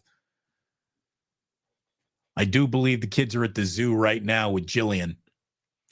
Brock, who again started the day terribly, has found some rhythm. He's 4 of 5 for 66 yards here on the drive. The Niners are on the 15-yard line. That is a screen pass thrown to Jacob Cowing. Oh, my God. Jacob Cowing involved in an offensive play from scrimmage? Be still my heart. You know Kyle's feeling the pressure if Jacob Cowing's getting run, right? Wow. Wow. Man, this is painful. Has been so far. 49ers got 30 seconds to make this a whole lot less painful. Whole lot less painful. Jam 18 again. Chiefs have better coaching, plain and simple. They do. Well, the Chiefs have better coaching than everybody in football right now. Andy Reid and Steve Spagnuolo are the two best coaches in football, probably at their respective crafts right now. And, you know, when you have one of the best quarterbacks that has ever lived, You might try to be winning 3 Super Bowls in a row, which has never happened in football history, but that is what the Chiefs are. The Chiefs are, you're living in the Chiefs era. That ball was thrown above everyone. Actually, Cowing was the target. So it's going to be 3rd and 1. 3rd and 1 for the 49ers. Devin in Morgan Hill says, look, Damon, I didn't expect a win today, but I was hoping for them to show up. Look, if they can show up in the end zone right here, this is a football game.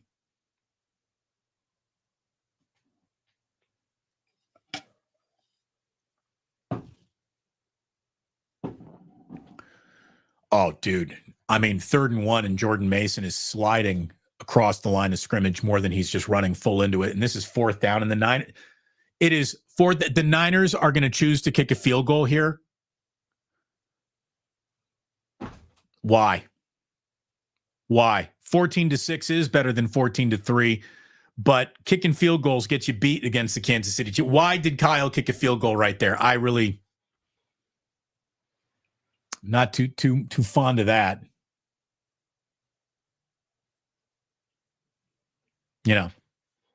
So now the 49ers can tie this game if they hold Kansas City to no points on their first drive of the second half and then score a touchdown and a 2-point conversion.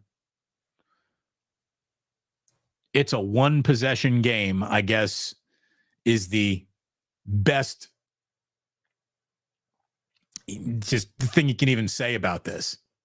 It's a 1-possession game at halftime in a game that the 49ers should be absolutely just, I mean, the 49ers should be getting blown out right now. They've done nothing. A little bit of credit, I think, has to go to a defense that has bent but not really broken in this game. You let up the 2 touchdowns, but it could be a lot worse. Really could be.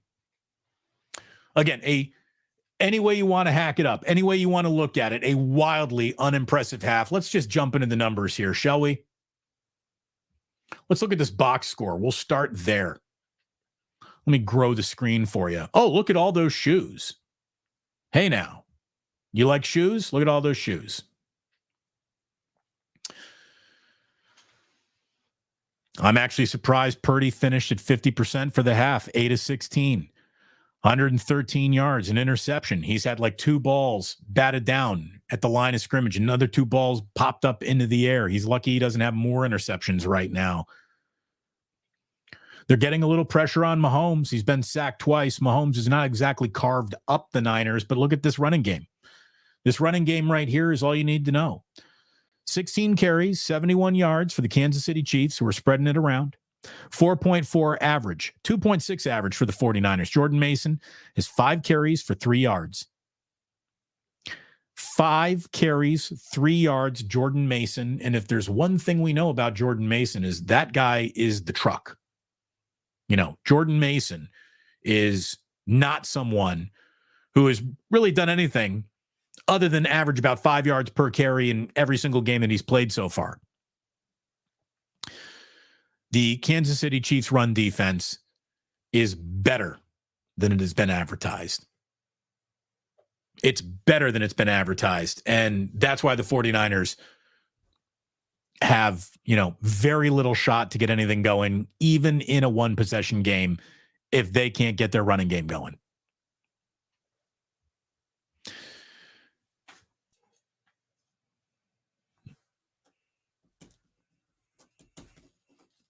So it's halftime. Huzzah, everybody. Officially halftime in our first ever watch party here on the Plus. Look, let me ask you to like and subscribe if you haven't already. If you're here joining us for the very first moment at this at this halftime, if you just stumbled upon us, maybe you hang out with us in the 3rd and 4th quarters as well. This is an in-game watch party, the first we've ever done. Don't mind the fact it's a one-man operation. It's a little bit choppy. We don't have quite the graphics and the production support that some shows have had, but we keep it raw.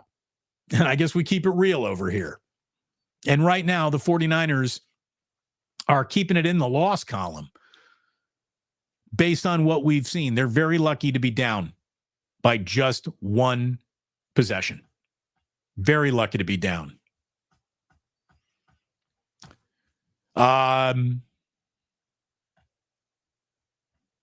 6 goddamn points. Pathetic. David, it's not good. Rick Diaz says this game could probably be over. They're struggling in the red zone. It might be over in this game. Look, it was an unimpressive half of football. There's a whole second half of football coming up. Whole second half of football coming up here. But the Niners need to show us something radically different early on in this second half, or the second half is going to look a lot like the first half, and the Chiefs will be 6-0 and the Niners will be 3-4. Hit like and subscribe, my friends. It is really good to have you. Thank you so much for coming on by today.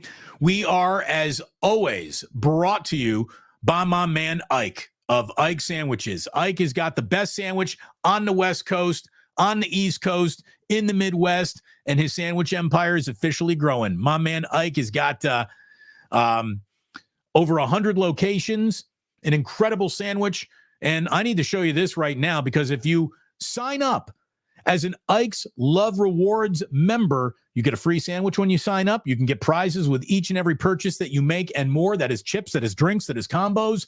And you're going to have a chance to get registered for a trip to New Orleans for a football game that's going to be taking place there in February. So get yourself the best sandwich you're going to find anywhere. Get it from my man Ike. When you need that perfectly poured Guinness, the Dubliner, West Portal, San Francisco, love those guys. We're going to be doing Plus Mania 5, the Plusening. That will be happening at the Dubliner on November 3rd. It is the Sunday of the Niners bye week, and we hope to see you there. If you're not using Super Chats to fill up the ganja jar, maybe you can actually fill up the ganja jar physically. Do what you got to do to keep this show powered. And oh, by the way, do what you got to do to make sure those bets come in winners. 150% sign-up bonus right now on BetUS when you use promo code YouTube150. That is 150% deposit bonus on your first deposit up to $2,000. Of course, we encourage everyone to play responsibly. Hit like, hit subscribe. We got about 500 people right now watching this stream. Well, 420 actually is where we are right now, 420. And we only have about 200 likes. So go ahead, lean in, hit that like button, and we'll have even more folks showing up in the third quarter and hopefully in the second half as well. But this is just bad football. I mean, let's call it what it is. The 49ers are playing bad football against the team where bad football gets you beat more often than anything. You play poorly against the Chiefs, you're going to lose. And right now, the 49ers are losing because they've played incredibly poor. Incredibly poor. See if they turn it around.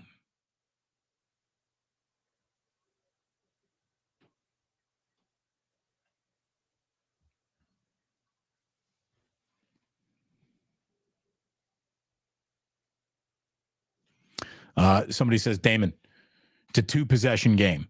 So the Niners have 6 points. The Chiefs have 14 points. You do realize that you can go for 2 after a touchdown. So it's an 8-point game, which means it's a 1-possession game. Welcome. We're going to teach you some things about football you might not know here. But Anthony, thank you very much for watching. Damon, you had to hit the spliff a little early today. Yeah, we're not gonna get high on this broadcast. Not today, but you know what? We are at our first ever halftime of a live stream. And I think it's officially time for a bottle pull. Like you knew we were gonna have 1 or 2 of these today. You feeling it? You feeling it? Let's do this together. If you got one at home, I'm going to give you 60 seconds.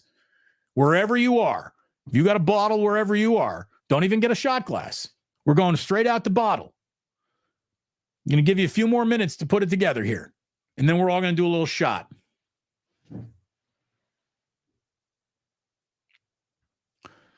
Alex Jansen said, just add a little celebration light and smoke show. Your setup is golden. Oh, well, thank you very much. Yeah, seriously, we need like some foghorns. We need a laser light show. I could use the Chris Kuroda rig that hangs over fish shows. That would be really good. That'll only cost about $8 million to install here. But thank you. Thanks for watching. By the way, Chef A wants to know, what is everybody drinking? Little aged tequila. Well, we're going to go with a little bourbon here, little Michter's. Cheers. Here's to you and yours. Whether the Niners win or lose today, thank you for being here. Means an awful lot to this young, growing YouTube channel. Please hit like and subscribe. I do want to be at 25,000 subs by Halloween. I think we can get there, especially if you get aggressive with those subscribes right now. And here's what you get if you subscribe.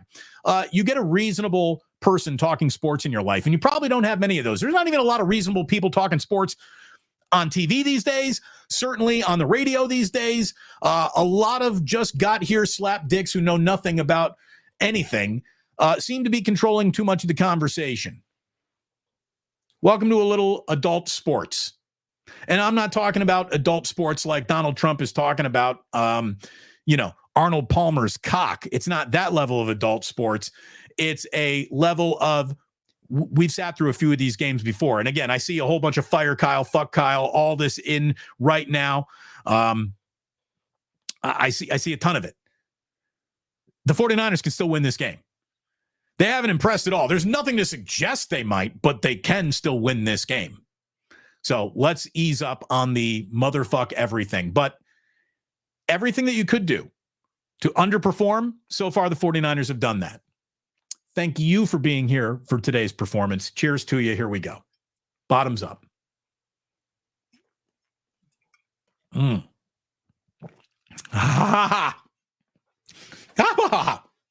was an in-game pull. That was a big one. That wasn't like a little kiss shot.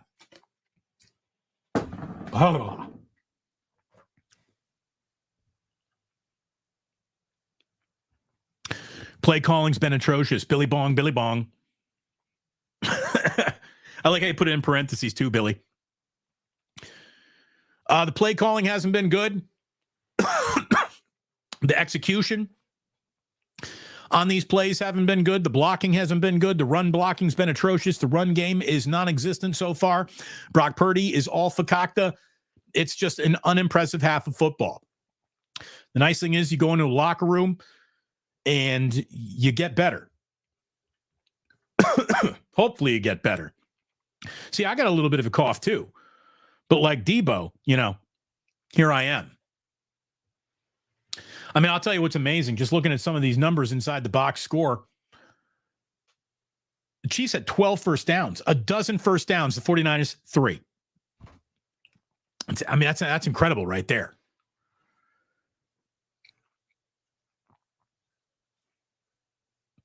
Niners should be getting their ass kicked in this game. They're not. They're not right now. Or, well, I mean, they're not dead in the water. They're not. But the Kansas City Chiefs get the ball here at the start of the third quarter. They come out and they put any sorts of points up on the board. Then the Niners are in trouble. So it is a get off the field moment early in this second half for the 49ers, and then do something with the football other than punt it right back to the Chiefs. Again, definitely appreciate the supers. We have some more that have come in. Shanahan doesn't know what to do when players go down. Ricardo, thank you very much. That goes into the ganja jar. Look, the 49ers' depth has been a bit more questionable this year because they're paying for so much top shelf liquor. So they're not as deep as they used to be. But yeah, there is absolutely a bunch of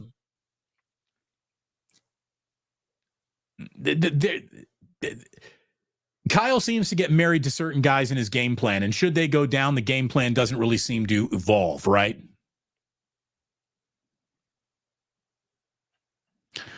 This is Lucas Shea Houston Jr. I know Ike is a beautiful bald man with the best Sandies in town, but the shadow in your room makes it look like he's sporting a bad boy emo bangs. So it's not a shadow. It's a Davy Crockett hat. That's not a shadow. He's wearing a Davy Crockett hat. But thank you, Lucas. Your attention to detail is uncompromised. We got, damn, I was going to go bet on the Chiefs big. Shaking my head. Iceman. And we'll see what happens. Oh, wait a minute. So Debo got carted off?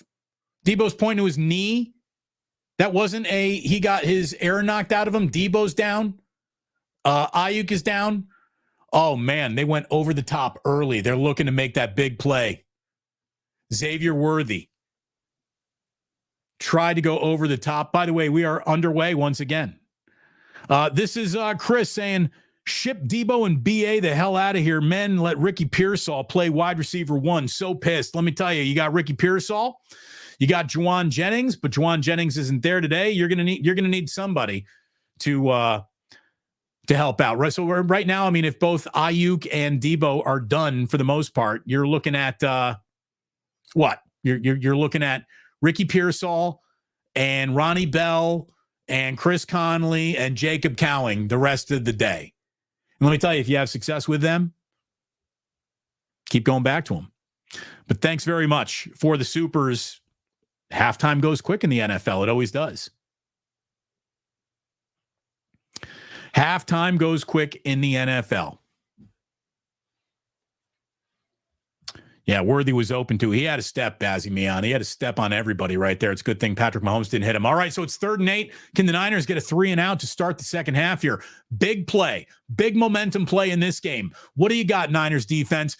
Good pressure off the edge by Floyd, and that is an interception. Diamador Lenore catches that thing, plucks it right out of the air, and he is running back. He is inside. The 49ers are going to start inside the red zone. This is why you got to let a football game unfold. This is why you got to let a football game unfold. The San Francisco 49ers got exactly what they needed. Xavier Worthy might have been pushed down a little bit right there by Lenore. Did he just fall down? Either way, no flag on the play. Lenore, beautiful catch. Picked it right out of the air. Man, Diamador Lenore is absolutely become. Oh, what is that? Malik Collins just delivered a Wahoo McDaniel to Patrick Mahomes' throat. Got away with it. Is there no flag on that?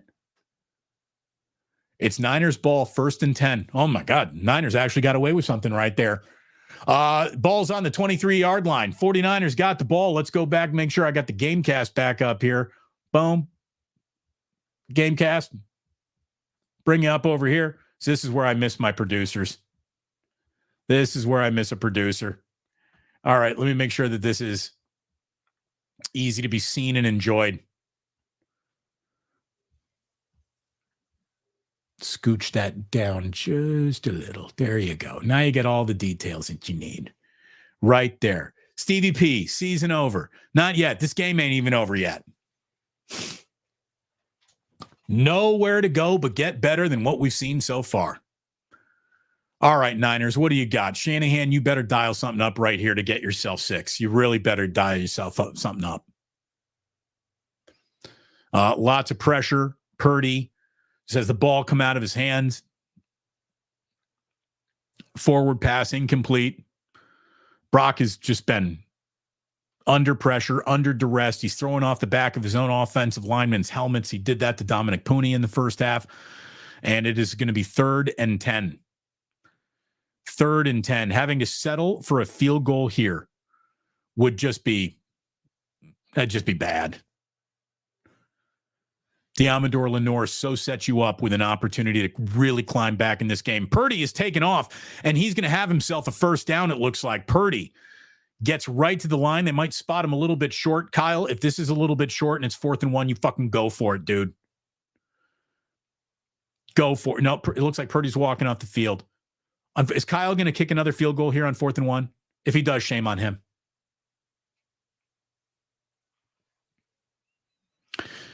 If the 49ers, no, they're going for it.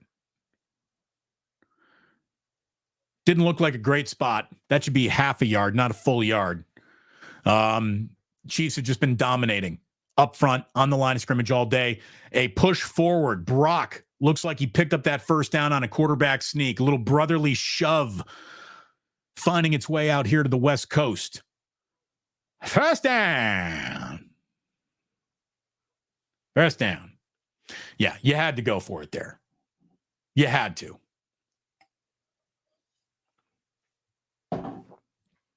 Kyle Juszczyk with the brotherly shove. I'm telling you, man, Purdy's a little bit of a quadzilla. Stronger than you think. First down. 1st and 10 for the Niners. Purdy, play action. Finds Kittle in the flat. Kittle picks up about 8. All right, all right. All right, all right. DVDV. How is that not a first down in the first place? I thought he was a little short there. I didn't like the spot, but I thought he was a little bit short. 49ers have had nothing but struggles in the red zone. They got to get 6 here. They need it bad. It's 2nd and 1. Let's see what they got. It's a long one. Hand off to Mason. Mason has got this stutter in the back that is just not doing him any favors today, but he is going to pick up the first down. So the 49ers got 1st and goal. They can run 4 plays here from the 2-yard line. This has got to turn into a touchdown, and then you're going for 2, and this could be a tie game. And I know that all of you, not all of you, but so many of you were ready to have Kyle fired. This game's over. It's all a disaster. This is why you need me in your life. You need to have less tomfoolery amateur hour in your life and more a guy who's not just watching his first football game or covering it for the first time too. You're welcome, America. This is a red zone must right here. Touchdown, Brock Purdy, sneaky, Brock Purdy. He got it done. Brock is fired up. Niners are down 2. And what will they do on this 2-point conversion? Will they keep it on the ground? Are they going to try to do something in the air? What are they going to do? Brock is jogging off the field like the 49ers are going to kick an extra point right here. Point after touchdown. Man, I don't know if Purdy called that himself. The Niners are going to settle for the point after touchdown. Okay. And you know what? Doink missed it. Anders missed it. Kyle, I swear to God, Kyle, it's tough to put the label of offensive genius on you when you coach like an absolute pussy at sometimes in these games. And that was a pussy-ass decision by Kyle Shanahan, not going for 2 right there. What the fuck is that? You deserve to miss that point after that. Seriously, what the fuck was that? What is Kyle doing? He is coaching scared today.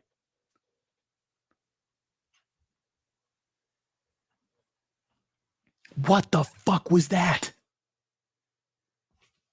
What was that?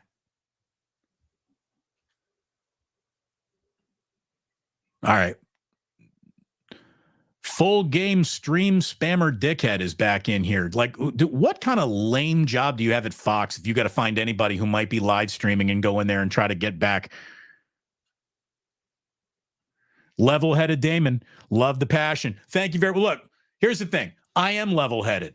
I am going to approach this like an adult. And let me tell you, an adult who doesn't know that you put your money down on the table and you gamble right there shouldn't be in the casino, man. I'm disappointed that they didn't go for 2. Why not try to tie the game? You're going to play it to be down 1? Because let me tell you what Andy Reid would do. If the Chiefs go ahead and score a touchdown, Andy Reid might go to 2, and now it's a 4-point game the rest of the way. I mean, like, come on, man. How do you not go for 2 right there?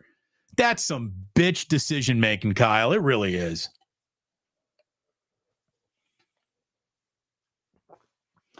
Chef A, I love you. There are many reasons why I need you in my life, Damon. This is just one of those many blissful times. Well, thank you. Thank you very much. Let me bliss you up right here. I mean, this was a moment to swing the momentum all the way back into your favor. And instead of feeling like, oh, we're right back in it, you miss the point after touchdown with your third kicker of the year, a guy you just signed the other day. What the fuck is going? Come on. Like, what the hell is that?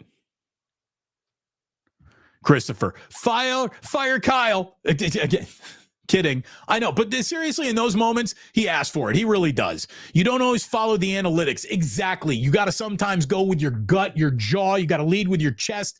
You got to pull out your big Arnold Palmer dick and show it to the world. Like, let's go. Let's go.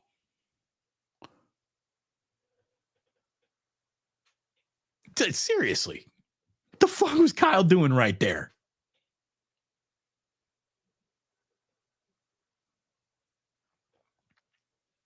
That's coaching scared. That's coaching scared, man. You're an offensive genius. You should have at least 2, 3, 4, plays that are just, this is guaranteed to pop 90% of the time. Damon, this live stream is the shit. You made the game better. 49ers fan, thank you very much. I'm actually really enjoying myself. I feel like we are just hanging out. I don't feel like I'm actually broadcasting or a broadcaster right now.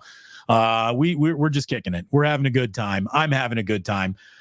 Instead of pulling my hair out, we can pull our hair out together. Signetti with Purdy could turn into a dynasty overnight. Never daunted. Don't go talking about Kirk Signetti like that. He's not allowed to go. The Indiana Hoosiers should be working on a multi-year, making him the highest paid coach in college football extension right now. Game day is coming to Bloomington, everyone. Game day. Going to be in Bloomington for the first time ever. Pass to Kelsey. Kelsey's an old man. He hardly moves anymore, and he's tackled right where he catches the ball. Second down. By the way, Joel A. is doing it right. Damon, poured myself some Russell's 13-year-old bourbon.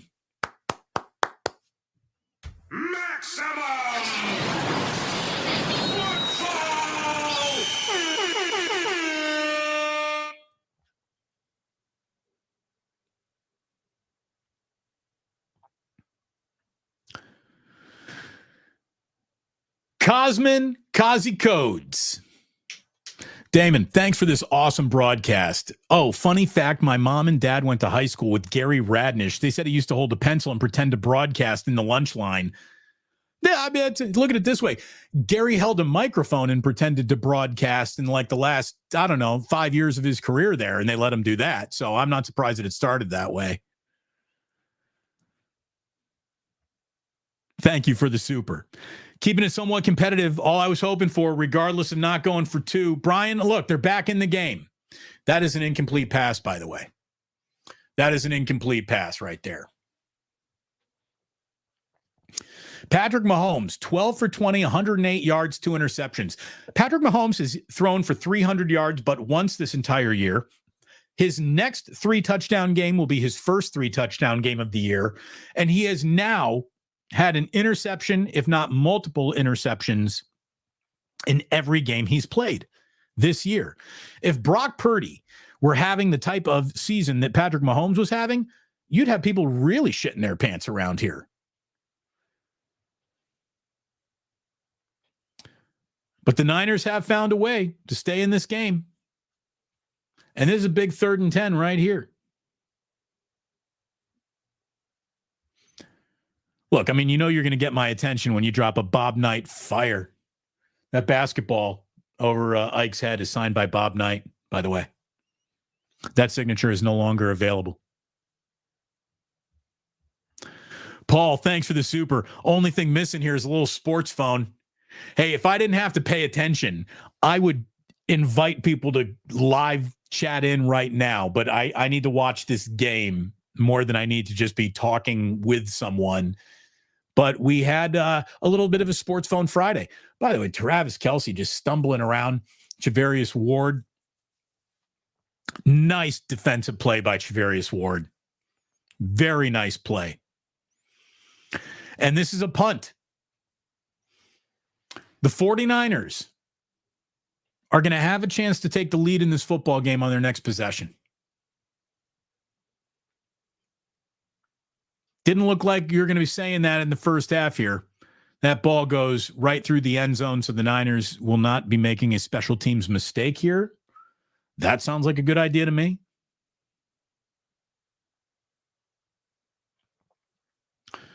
See, you're not going to get this on any other show. Buster Bratman says, Kelsey's knees are weak from boning Taylor Swift so much. Well, if so, let's get Taylor Swift the Len Eschman Award right now, because that's helping this game.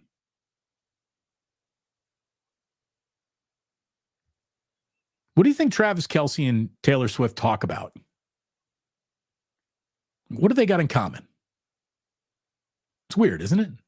I mean, I hope they're all happily married forever. By the way, we just crossed our 2-hour mark. Like and subscribe, my friends. Like and subscribe. We're at a commercial break right here, right now. It's a perfect time for you to lean forward. Nearly 350 people are in this chat right now watching this live stream. Thank you for being here. Hit subscribe if you haven't. Hit notify if you haven't.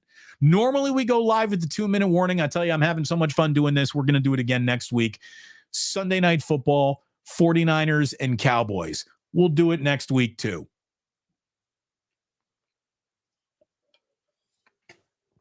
But I'm having fun. We're having fun.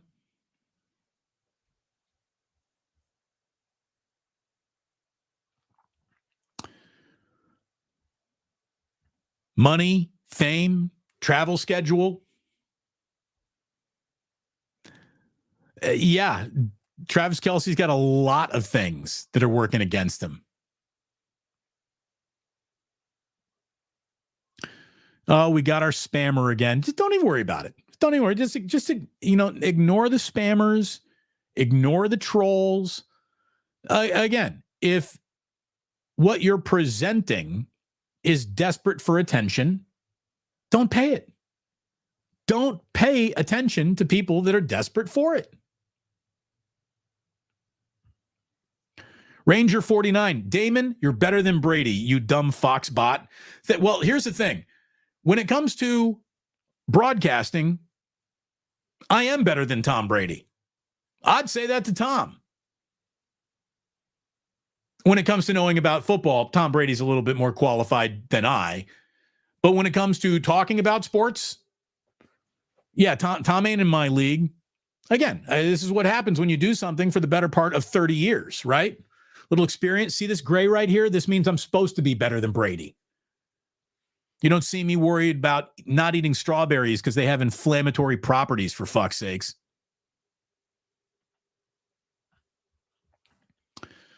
Again, thank you for being here. Thank you for hitting like and subscribe. Thank you very much for supporting our sponsors, Ike's, Dubliner and West Portal, and BetUS. Go ahead and sign up to all three. You'll be happy that you did. Brock keeps it, goes around right side for a little bit of a keeper there. Looks like he picked up about 5. Damon, I'm watching Fox Live, and somehow Damon is ahead of me. I'm getting spoilers. My wife thinks I'm a genius. How am I ahead of you? I thought for sure I would be behind you, but I'm glad it's working. Damon, Sam's Chowder House. Love me some Sam's Chowder House. Larry and I are so happy to welcome them in as sponsors of Wake Up. And I got nothing but love for Sam's. Nothing but love for Sam's Chowder House. But we got some other sponsors that are attached to this show that need the shine that we give to Sam's. And only Sam's, who is the only exclusive sponsor of Wake Up. So hopefully we're seeing you 9 a.m. Monday morning right back here.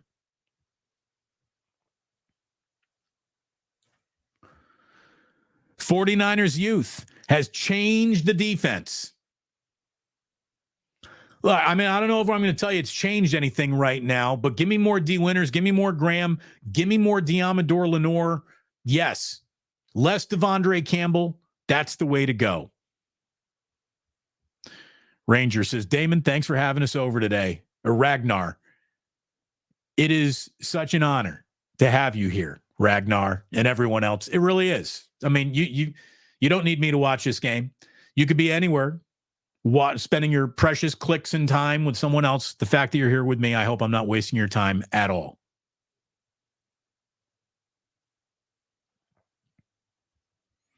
I'd rather go with 10 players than have Ronnie Bell on the field.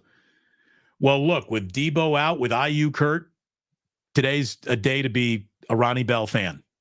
Go, Ronnie. Get it done. Yeah, Malik Mustafa. He has probably been the best player in this game for the 49ers so far.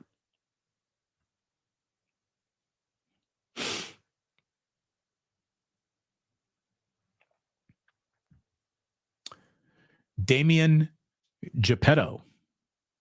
Campbell appears to have been replaced by Winters. What a shocker. The defense looks demonstrably better. Yeah, let's let it happen. I told you that Andy Reid was going to try to expose him, and maybe he was getting exposed with those end arounds, and then Winters comes in, and you're seeing less end arounds. Andy's going to find a weak point and just go after it and attack it like a dog. It's what the man does.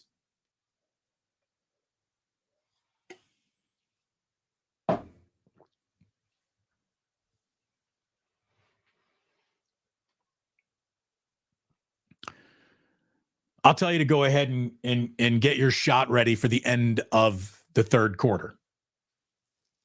We'll do another shot at the end of the third. By the way, Debo is now, in street clothes. He's got a towel tucked into his head. Debo looks like he's hungover. He really does. But look, if he's not feeling good, send him home. Why is he even around the team? If he's sick, get him off the sideline. Get him away from the football team if he's sick. Hey, oh my God, we got Jordan Mason making his first big run of the afternoon. He is out to the midfield mark. That's got to be. Let's go over here. Let's add this, and boom. Jordan Mason with his biggest run of the day by far. Jordan Mason, 28-yard run.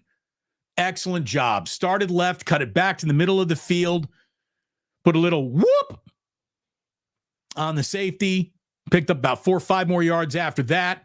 1st and 10, midfield, 49ers down 2. Let's see what they got on this drive.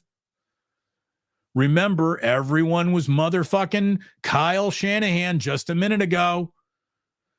Kyle got a little bit of a naked boot quarterback keeper here for Purdy. Purdy takes it around left side. He picks up about 8. You cannot go broke taking a profit.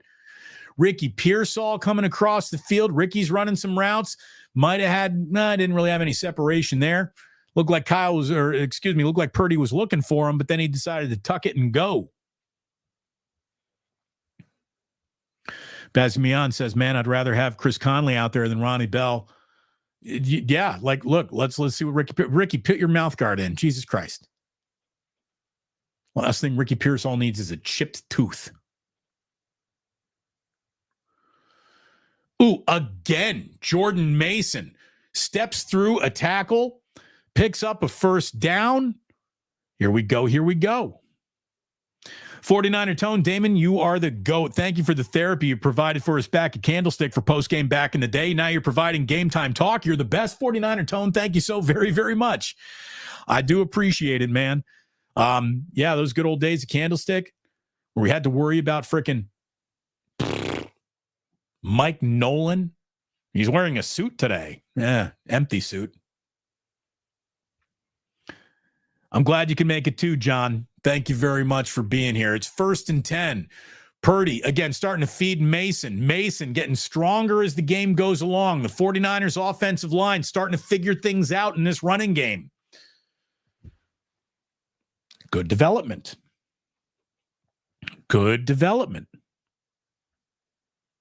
49ers fan, thank you for the stream, Damon. You made it 100% more watchable today. Just here to do my part. If you think this is watchable, become a member. If you think this is watchable, hit subscribe.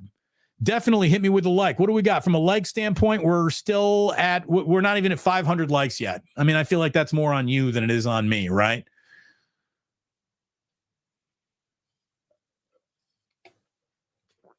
Purdy looking for Connolly down the right sideline there.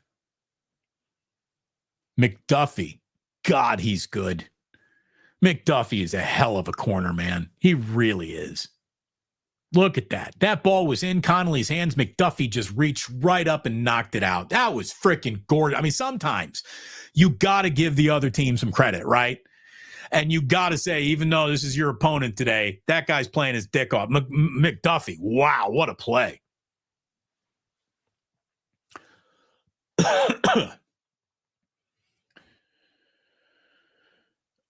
Oh, my God. Brock Purdy looking to throw one out of bounds, didn't put enough stink on it, and he throws one to the sideline where it's intercepted. Second interception of the day for Brock Purdy. Patrick Mahomes has thrown one. This is Ronnie Bell, by the way. Ronnie Bell turned around, and Ronnie Bell ran the wrong fucking route. I'm sure of it. Ronnie Bell runs the wrong route, and it's an interception on the sideline. The close-up of Brock Purdy says flabbergasted. Unbelievable. Unbelievable. Ronnie Bell. Why is Ronnie Bell on this team?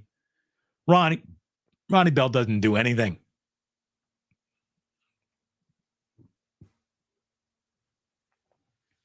I don't think I can wait at the end of the third quarter for another shot. I mean, we might as well. Have we reached the let's get drunk portion of the game? It feels like it might be coming fast. Cheers.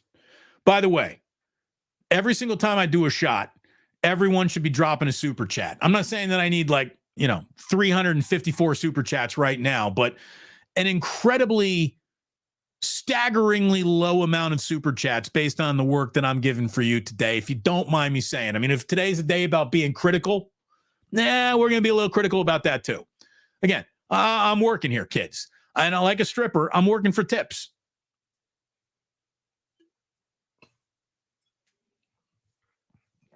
Don't make me put on the G-string.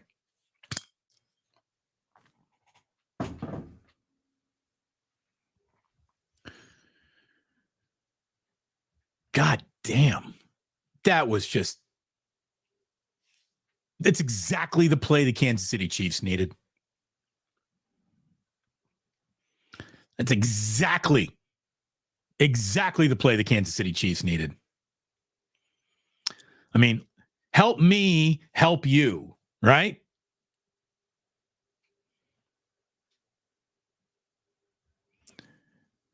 Jim Everett, Purdy sexuals excuses. Oh, that was a totally wrong route, dude. Come on. Who do you think is more likely to have made the error? Brock Purdy or Ronnie Bell? That was Ronnie Bell cut off a route that Purdy thought he was going to take deeper. Get him off the field. Yeah, Tim Ryan says he ran the wrong route. Thank you, Moose. Again, you don't need to be Tim Ryan. You don't need to be Tom Brady. You just need to be watching this game. Like, come on, man. Use your own two eyes. I can't help. It's a watch party. I can't actually watch the game for you. And I understand that I have a better understanding of what I'm looking at than you. But Jesus Christ, that is wrong route 101. So now with a 2-point lead and 5:56 on the clock in the third, Patrick Mahomes has the ball at about his 22-yard line, and we'll see what the Chiefs got going here. 49ers run defense better get itself right back on its horse. Ronnie Bell is incapable of doing his job. Never daunted, he sucks. I mean, I've seen enough. I really have. Why Kyle Shanahan, who has a short leash for underproduction, doesn't have a short leash for him, I don't know. I don't get it.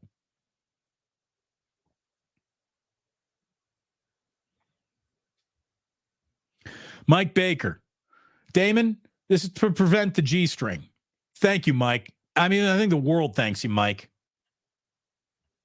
All that momentum, and we give it right back to the Chiefs. Chef Eugene, cheers and thank you. By the way, you members of the initiated, when I say super chats need to come, it's not from you. You do your part every month. What's up, Damon? Love the channel, man. But this game is some bullshit. Get Ronnie Bell the fuck out of there. Bout a bag. Yeah, thanks to the super chat. We're going to be about a bag a little bit later on today. I can tell you that.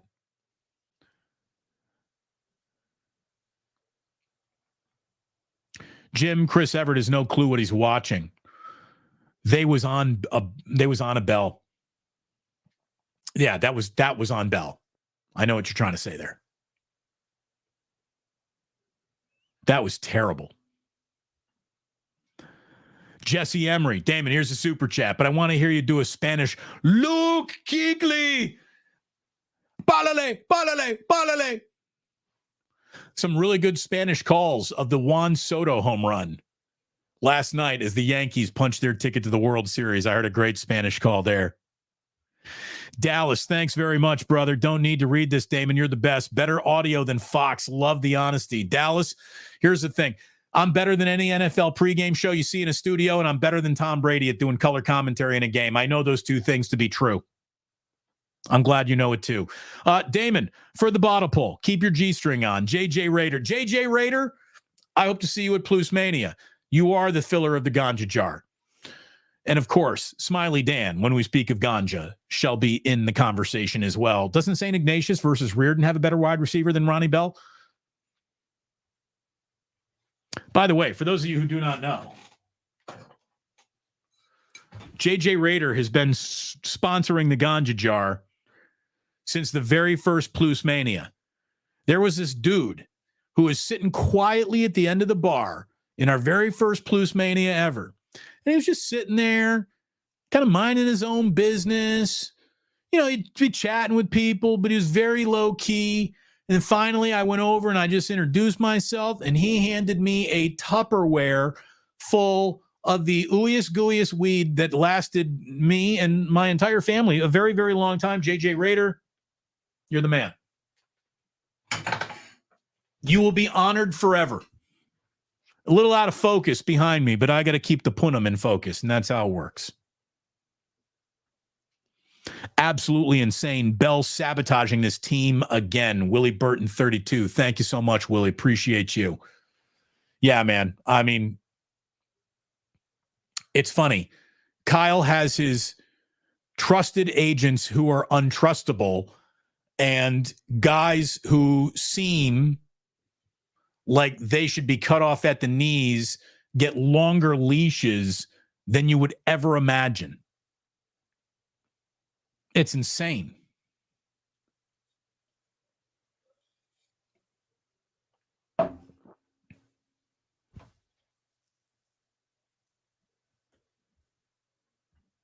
Big Mac, JJ Raider doing the Lord's work. He really is. Like, he's the official weed supplier, ganja jar supplier. He's the official farmer of this show. He's the official JJ of this channel. No doubt. Number 10 is cursed. John B. Vang. Dude, let me tell you, number 10 does feel like it's a little cursed. There might be a video on that coming to you next week, especially if the Niners lose this game with Ronnie Bell right in the middle of it. When you talk about the 10-point leads that Kyle's blown to this team, feels a little cursed.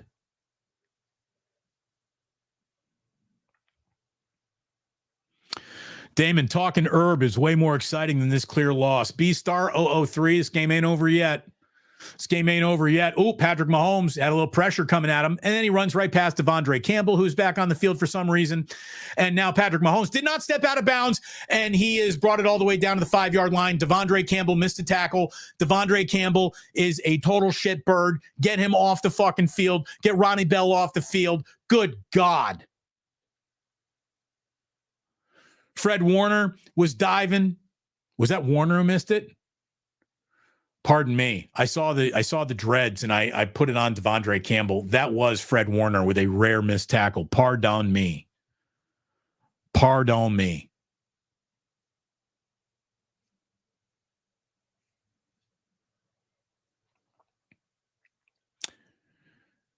So, first and goal. Here are the Chiefs knocking on the front door. Again, instead of it being a tie game, 14-14, the Chiefs have a chance to take this game right here and make it a 2-possession game because Kyle played chicken shit earlier in the game. By the way, that was Fred Warner that got okey-doked. You do not see Fred Warner get okey-doked.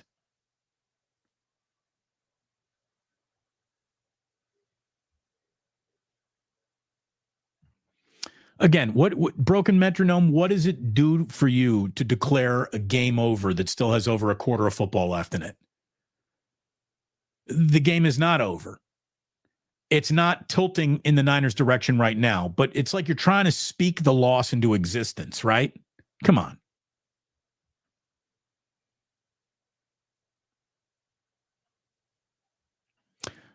Yeah, I mean, here's something that is a little bit more correct. Like, whatever. He got cooked by the greatest quarterback in the league. Yeah, if anyone is going to make Fred Warner look bad, it's probably going to be Patrick Mahomes.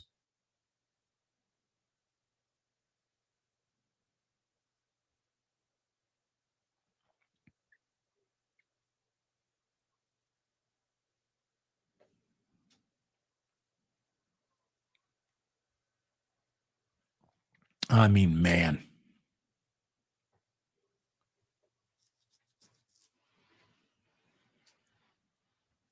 So is Damon going to call out these Kyle haters? Just me? No, look, I don't need to give everyone attention who is misled by living most of your online life in the wrong information. Look, even if the Niners lose this game, Kyle Shanahan is no further away from being the third best coach in all of football at all times.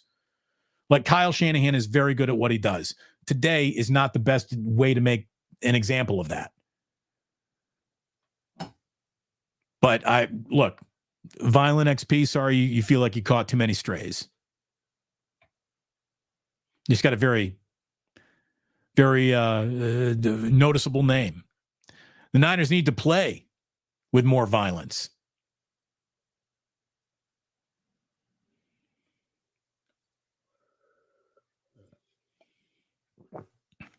Should just let him score. I mean, yeah, if time is going to be an issue,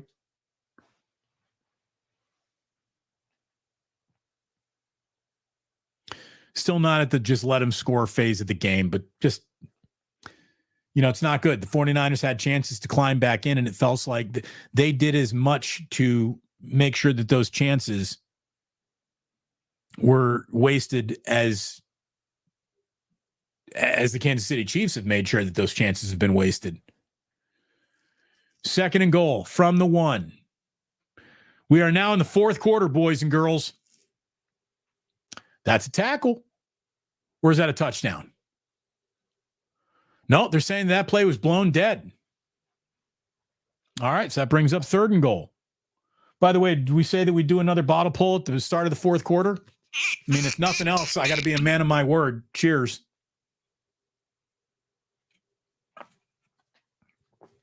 That was Patrick Mahomes' career-long rush, 33 yards. Man. Guy just finds a way to beat you. 3rd and goal. And I'm going to tell you, Andy Reid's not going to be settling for anything here. Wide open. Oh, Patrick Mahomes overthrew his receiver who was wide open. Was that McCole Hardman again? Man, Patrick Mahomes, he did. He missed McCole Hardman, who was wide open. Oh, it looks like Hardman slipped a little, and the lack of footing on the slip is probably the difference of him getting to that ball or not. 4th and goal. I told you, Andy Reid isn't going to be a pussy about this. He sees a chance to put a touchdown on the board, take some serious action in the game. He's going to take it. Patrick Mahomes keeps it up the middle. Touchdown. Flag, though, on the play. Might we have might this be on Kansas City?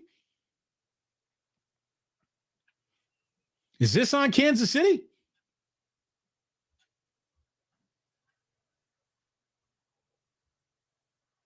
No. It's on the Niners. Penalty decline, touchdown.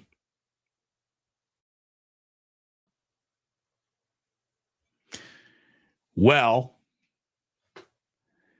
so instead of being maybe just down a touchdown, the Niners are now down by more than that because they didn't go for a 2-point conversion when there was a chance to tie this game up at 14-all. Andy is kicking a field goal. I thought Andy might even go for 2 there, try to make it a 10-point game. But now it's a 9-point game. And that is a 2-possession game. So tired of seeing guys afraid to hit a quarterback. They do, and they get flagged. Yeah, I mean, I don't think that was a lack of hitting a quarterback as much as it just was the right play call. And this is not the best defensive afternoon the 49ers have ever had. Mistakes are costly. Yeah, Tony, 2023 mistakes are costly.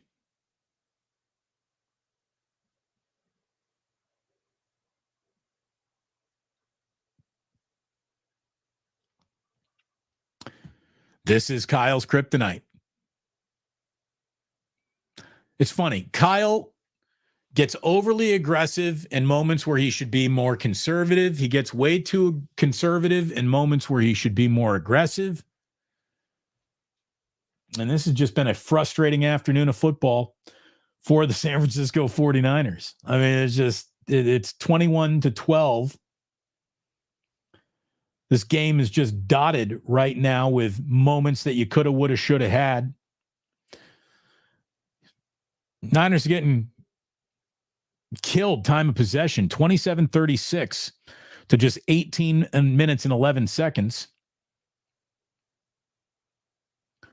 Niners actually pushed up their rushing total to 81 yards on the day, but it's 137 with 33 for Patrick Mahomes on his second to last run there, the longest of his career. The Chiefs have run 54 plays to the Niners 39.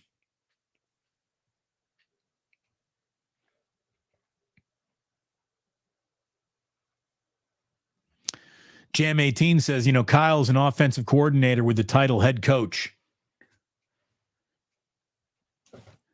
At least that's more thought through than Kyle is trash. Like that doesn't affect or forward a conversation in any way. That criticism, if coming up short is all Kyle does as a head coach, that criticism has some merit to it.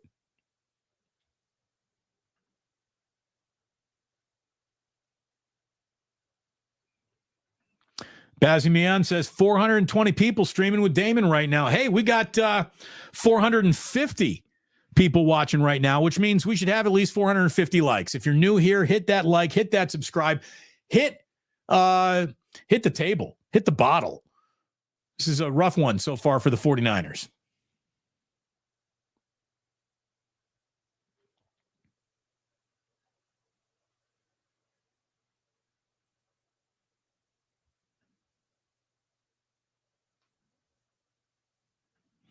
Greg Arjeezy.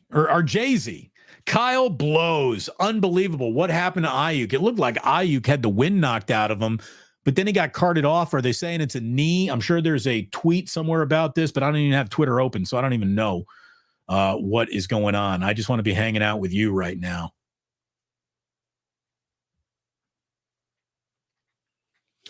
Look, the 49ers are all out of tarmac.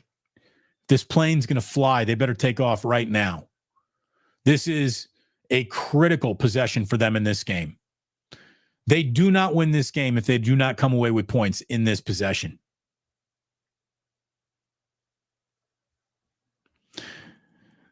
This is Jason PDSI, third best of all time. Kyle isn't even the third best on the field right now. No, he is. He's literally the third best coach. It's Reed, it's Spagnuolo, then it's Kyle Shanahan. He is the third best coach. But when I say best of all time, Kyle Shanahan has already won the third most games in the history of the San Francisco 49ers. No, actually, he's like 5 wins away from that. So that'll happen probably this year. But he will be, within 2 or 3 more seasons, Kyle will be have the most wins and the most games coached in 49ers franchise history. He is the third winningest playoff coach, only behind Seifert and Bill Walsh right now. Third most playoff wins right now. Not my opinion. Your opinion that Kyle sucks doesn't trump that being a reality.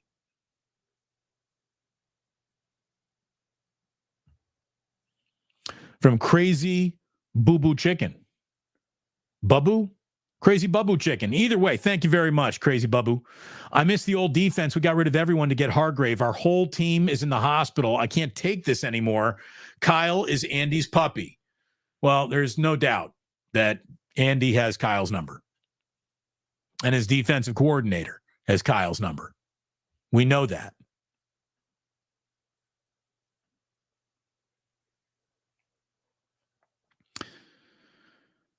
But, geez.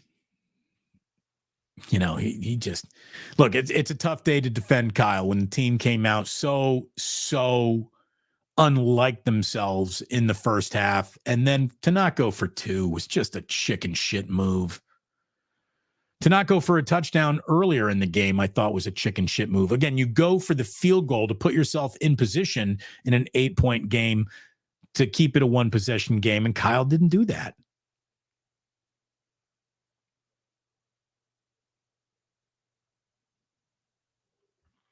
Damon, I think bots post to live streams. Yeah, and I think we got a big live stream going. So welcome to the bots. Welcome to the trolls. Welcome to people who know football. Welcome to people who have no idea what they're looking at. If you are here, I'm happy to have you here. And I want to tell you, as we get into the 2.5-hour mark that we're going over right here and right now, let me once again thank my sponsors. Get an Ike's sandwich. Get one in your life as soon as you can. If you are around an Ike's and you haven't had an Ike's, you got to correct that. If there isn't an Ike's around you, I feel bad for you. This is why you should maybe move to California, because Ike's are all over the place with 100 locations out here. Get yourself a member of that Ike's Love Rewards program. You get a free sandwich when you indeed sign up. You get a 150% deposit bonus when you sign up using promo code YouTube150 over on BetUS. Start playing there today and start thinking about grabbing your next Guinness at the Dubliner with us for Plus Mania 5, the Plusening, which is coming up on November 3rd. Oh my God, was that a fumble forward? Is that Kansas? Oh my God, the Kansas City Chiefs nearly fell on an Isaac Guerrero fumble, but it went out of bounds by some sort of miracle. Get to the Dubliner West Portal bye week. We hope to see you there for Plus Mania 5. Back to the broadcast we go. Good God. Isaac fucking Guerrero. Dude, come on. What are you doing?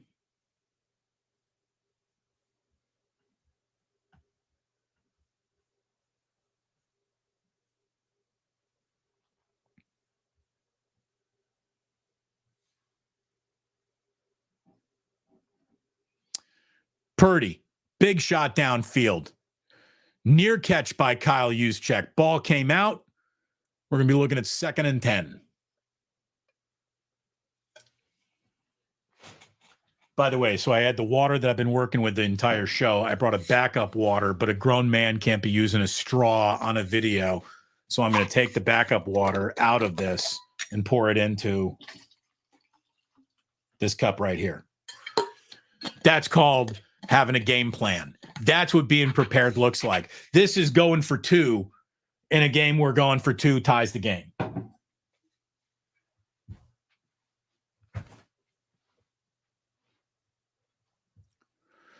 Did that ball get to Pearsall? No, it didn't.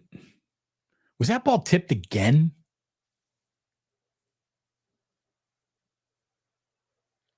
Was that ball tipped again at the line of scrimmage? I got a picture of some chief holding his shoulder pads on the sideline. Give me a fucking replay, Fox. Jesus. Your post-game show sucks. Your color commentator might be one of the great quarterbacks of all time, but as a color commentator, he sucks, and he's going to get worse because he's got no access. He's got no real personality. He's just a pretty boy, and if you can't see Tom Brady, what if Tom Brady isn't throwing a football, there ain't nothing there.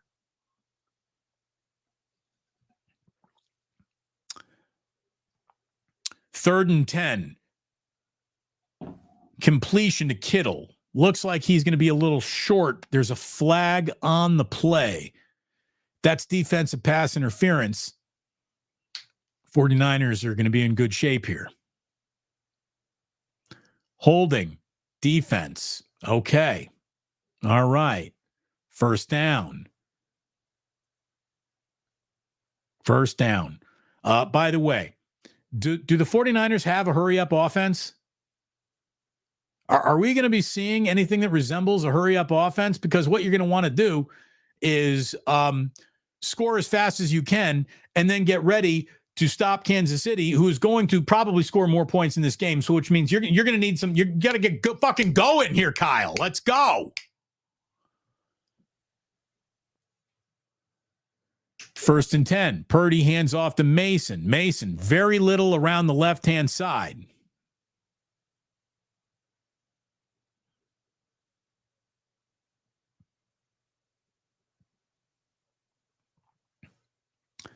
Dude, this full game streaming, this bot right here, whoever is running this bot is just desperate. I guess the whole thing is no one runs a bot. The bot does itself, right?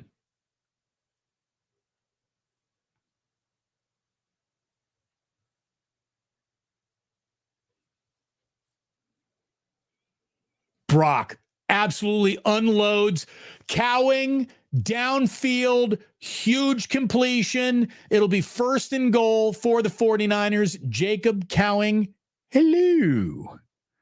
Hello, young man. Used as a speed demon and speed merchant for the first time. Oh, he put a little boogie on Johnson. Just gave him a little stutter step and went right past him. That is as wide open as you get in the NFL. It's a shame he had to come back for it a little. Had Purdy hit him in stride, that is a touchdown right there. But that is exactly what the 49ers needed. It's first and goal from the 10. 2 catches, 50 yards on the day for Jacob Cowing.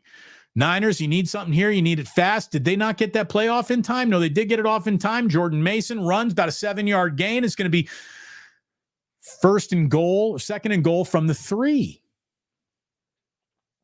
Looks like Jordan Mason's legs are getting stronger and stronger as the game's going along. Looks like the offensive line's getting better and better as the game goes along here. We got one more super chat coming in from my man Drew saying my favorite Ronnie Lott quote is to get ass, you got to bring ass. Kyle never brings it. And Andy comes with a schlong out. It's a little bit more visuals than we need. But yeah, dude, Andy ain't afraid to pull it out. And if it's working, he'll pull it out again and again and again and again. He'll show it to you again and again in the same plot. That's the same spot that it's working over and over and over again. Niners, again, got blown up on the line of scrimmage. What is that blocking scheme?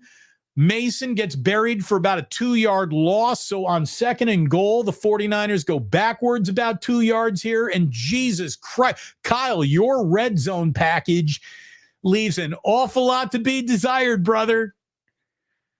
It really does. I mean, it's one thing to miss Christian McCaffrey. It's another thing to miss the mark with a bad play call, too.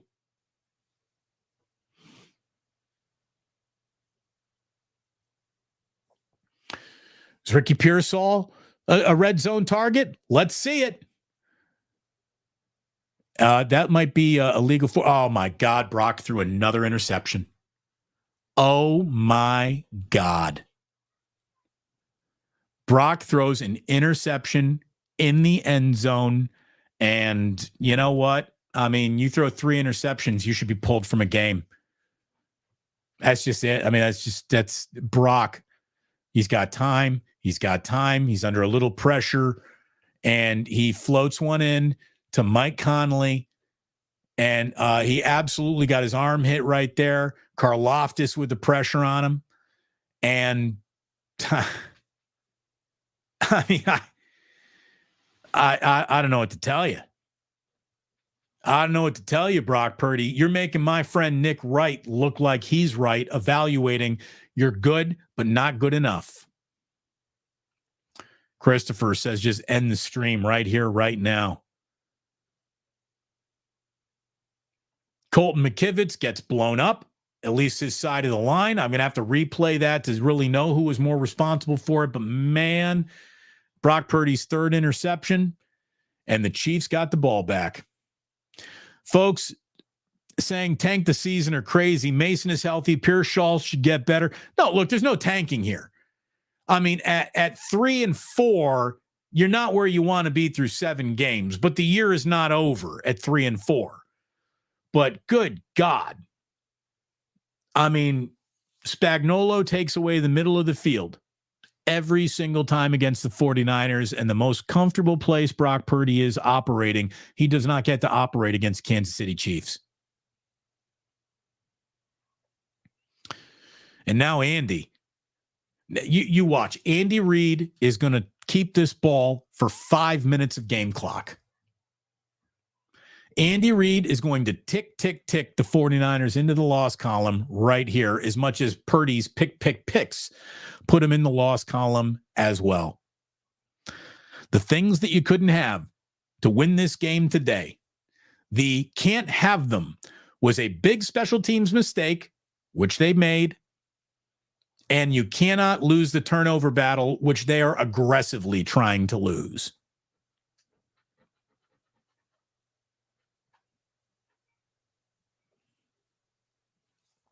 Nice tackle by Charvarius Ward. Man. J. Ram says, yeah, that rusher was against McKivitz. Karlaftis just came on in and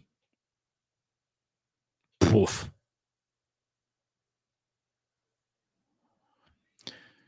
Never Daunted says, enough for me. No need to watch any further.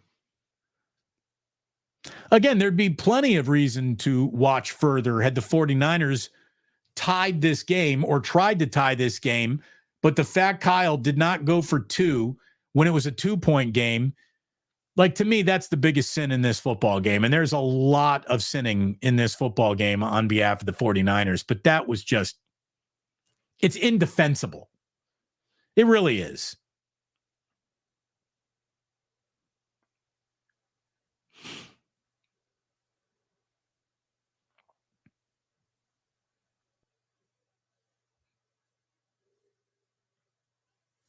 Niners are holding the door open for the Kansas City Chiefs to walk through it every single chance they get. Here it is, 3rd and 1. Fred Warner, nice hit, but the first down is theirs. Tick, tick, tick, tick, tick, tick, tick, tick, tick. Wow. Andy's going to bleed this down to the 2-minute warning. So the 49ers should start calling their timeouts right now.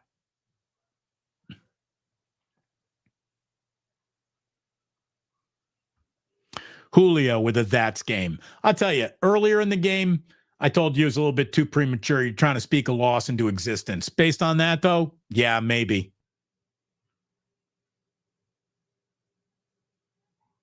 Just terrible.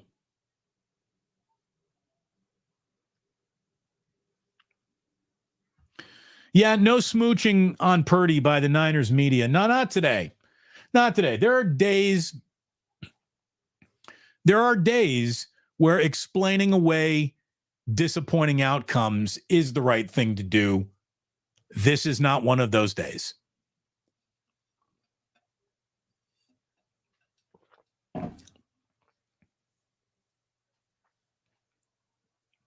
Look, I do think Kyle's a good coach, but today I'm calling him a total pussy. 2nd and 7, Kareem Hunt slipped. So it's going to be 3rd and 8. Niners need to get off the field right here. Like, you don't get off the field right here.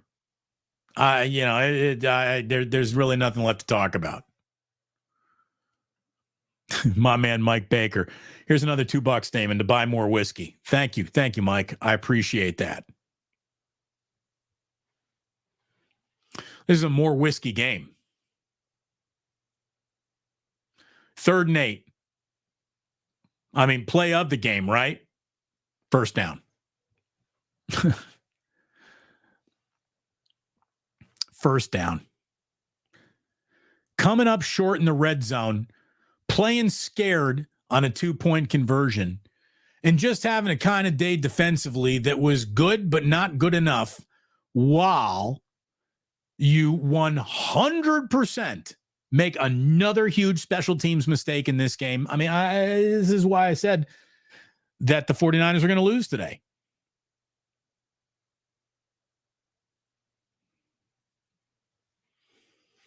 8-play, 34-yard drive's already taken 5 minutes off the clock. Again, Andy is going to get this under 4 minutes. Tick, tick, tick, tick, tick, tick, tick. Man. Look, we got almost 500 people in here still. Thank you for being in here still. Thank you very, very much. Make sure you've hit like and subscribe. Make sure that you plan on being back, because we will do this again. I've had a lot of fun. I've had an awful lot of fun. We will do this again next week for the Cowboys game. Another watch party that can't go much worse on a football field as today went for the Niners. They just got their asses kicked in the first half, dug themselves a hole that anytime they were looking to climb out of, they turned the ball over more than they turned it into an opportunity to get back in the game. By the way, Jillian did have the boys at the zoo. She said that Jack just got mauled by a peacock at the zoo, and we're doing slightly better than the Niners. Again, peacocks can get aggressive, but Jack got mauled by a peacock. Excellent. Keep him humble.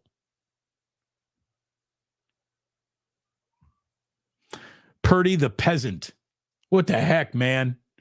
Crazy boo-boo chicken. Yeah. Oh, a little behind here. Kenny Powers is saying, oh, man, you know what? 6 minutes isn't enough time. Season high 41 scramble yards for Patrick Mahomes. Just juking dudes, leaving dudes in the dust. If 6 minutes wasn't enough time, less than 4 minutes isn't going to be enough time. Again, if the Niners are going to do anything in this game, here it is. 3rd and 4, right here. You're maybe outside of Butker's field goal range, so you got to have a play right here, or this game is not going in the win column. And Patrick Mahomes has an easy breezy, totally uncovered by Jair Brown, wide open receiver, first down, lots of yards, and the Niners are going to be losing today.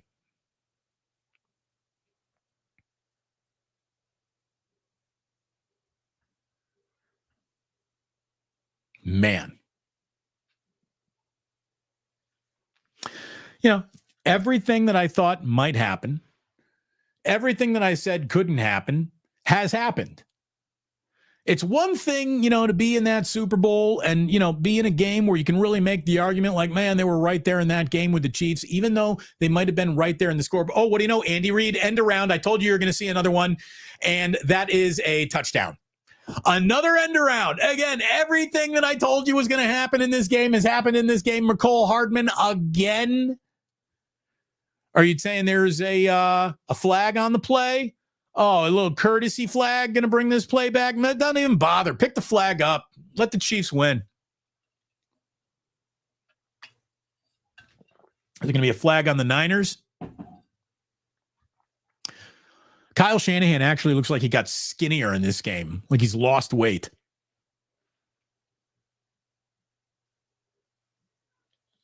Good God.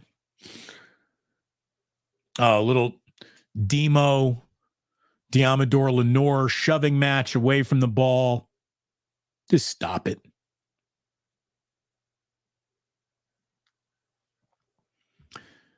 Brock Purdy, top 5. No, he isn't. He isn't next. Mr. Intamin, look at it this way. Everything that so many people were motherfucking my pal Nick Wright, who came on the channel this week. Nick Wright is having a nice little laugh today, isn't he? Everyone who said Nick Wright doesn't know what he's talking about, underestimating Purdy, won't give him the love. Well, today Nick Wright was right, wasn't he?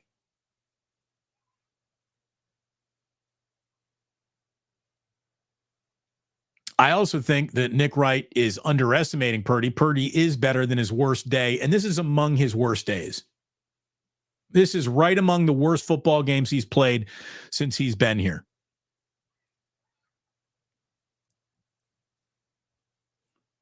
That was terrible. 49ers deserve to lose this one.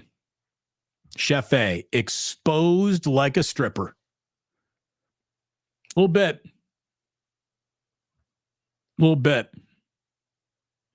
Every 49er should have to wear like platform plastic heels out of the locker room. The stripper boots.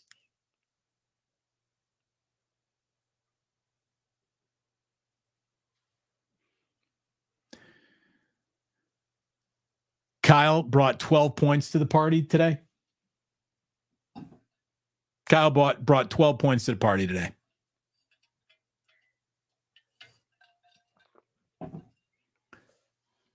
You know, there's a lot of little things that feel like they go forward, and you explain this, and it's Purdy, and it's Kyle, and blah, blah, blah, blah, blah. Sometimes football games are as easy as you think they are. And when you get your ass handed to you on the line of scrimmage, which the Niners have had their asses handed to them on the line of scrimmage all game, this is what happens. Niners got beaten and beat up.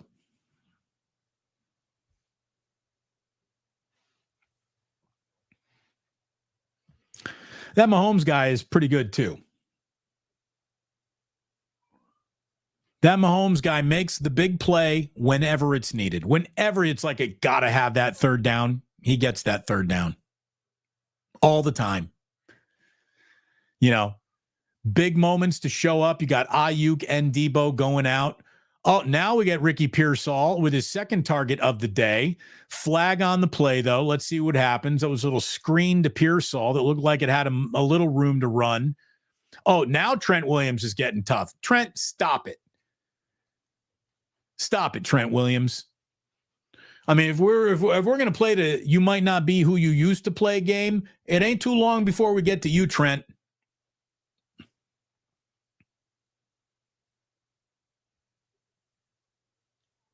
Oh, Trent, absolute cheap shot. Absolute cheap shot. Trent Williams should be ejected from this fucking game. Trent Williams should be ejected from this game. He just took a total cheap shot to a back of a Kansas City Chiefs player's helmet. Get him out. Okay, seriously. Trent Williams. Okay, so again, you always get hit for the. So Trent Williams did get hit in the head, but he gets up. And like all veterans know, it's the second punch that always gets the flag. Trent Williams throws the second punch. Trent's walked. It looks like he's being escorted off the field there. Is Trent done? He's going over to talk to Kyle. He's trying to make a little excuse maybe. Personal foul, face mask, Kansas City Chiefs. After the play, personal foul, unnecessary roughness. Trent Williams, you douche. By the way, that was my lip reading. Pretty good, right? Dude. There's no doubt in this, Brandon Davenport. The Chiefs own Kyle. No, they own him. They own the deed to his house. They drive his car. They fuck his wife.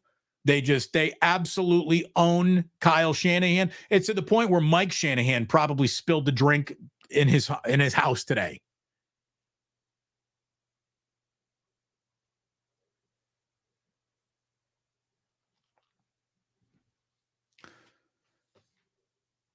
You know, I'm not saying that the 49ers Super Bowl window has closed, but it's got a sliver. It's got a sliver left in it. Used to be kind of an open window. Now you got a sliver left of a window with this team as it's currently built. Oh, now Ricky Pearsall's getting involved. Now you're throwing the ball to Ricky Pearsall. Why? You know, I mean, come on.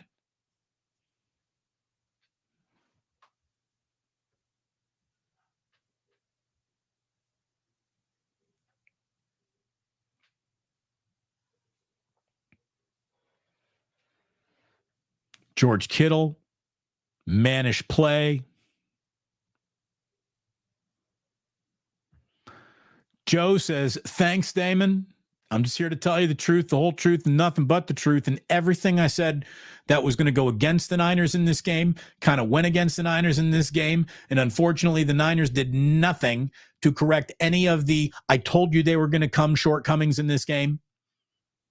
I told you they were going to fuck up on special teams. They did, allowing a huge return I told you that they were going to fuck up on special teams. They did by asking their third kicker of the year to go for a point after touchdown, which would not have tied the game, but going for two would. Kyle got scared in the red zone twice in this game. I told you that Andy Reid was going to find a weak spot and he was going to make sweet, sweet love to that weak spot. I told you that more end arounds were coming when they had so much success with them. That's how Mecole Hardman scored his fourth quarter touchdown. 300 IQ gaming. Sorry, Damon, this team ain't winning shit. It'd be the wrong day to argue with you, wouldn't it? It would be the wrong day to argue with you. Kyle was at his worst today, and Brock Purdy was at his worst today. And the defense wasn't at its best.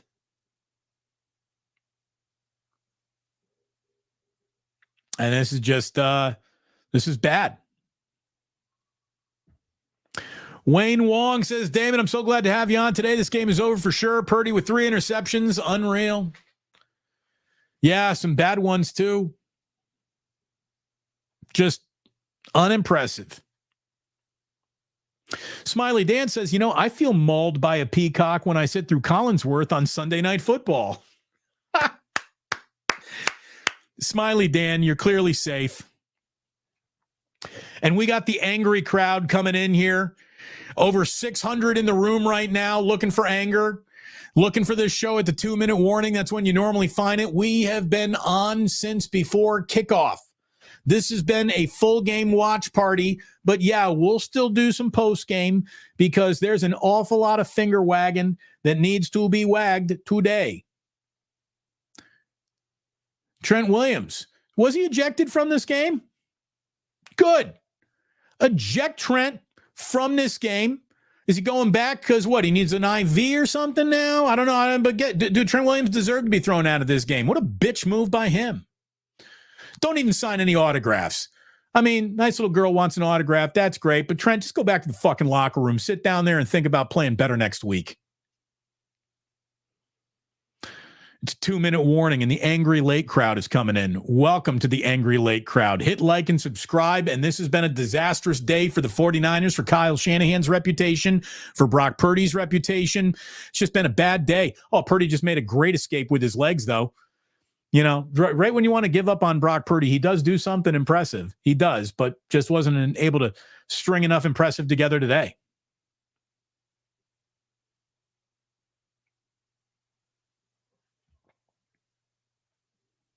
And there's also this. The Chiefs are just better. They are. The Chiefs are just better. Cigar Smoker says, Damon, same chat at 2:00. Yeah, we're not going to end this chat and go to a 2-minute warning chat. We're right here. We're right now. We're doing it right now.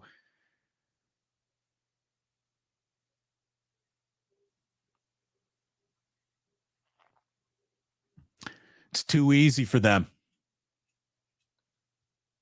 This was pretty easy for the Chiefs. I mean, the Chiefs, did they really even break a sweat today handling this game? Dump off to Mason. I mean, the Niners, they got to score and they got to onside kick it in a world where you have to declare your onside kick here. Nothing but like Mother Teresa level miracles is going to get this done. Completed pass to Ricky Pearsall. That is going to set up 1st and goal. The Niners putting some cosmetic scoring on this game is not going to change the reaction. It's not. Patrick Mahomes is already over there just giving high fives and chest bumps, and he knows that this is in the barn, and the Niners can get as cosmetic as they want here, but he ain't worried.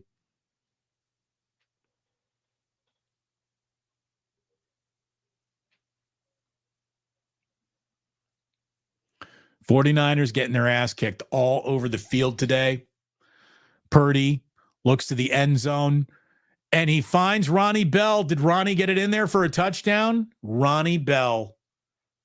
Oh, well, that should ingrain Ronnie Bell deep into the depth chart and make sure that he gets all the snaps that you're not giving to Cowing, not giving to Pearsall. Yeah, I mean, come on, Ronnie Bell.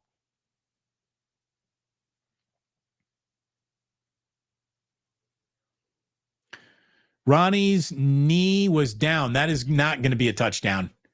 Ronnie is a full yard short there. His knee was down before he got to the threshold of the end zone. So that ain't going to go down.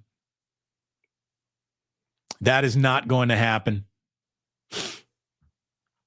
Blow this team up. Loafy Merchant. I mean, I don't think you're going to blow the team up when you're a game out of first place in your own division, but Seahawks did win today.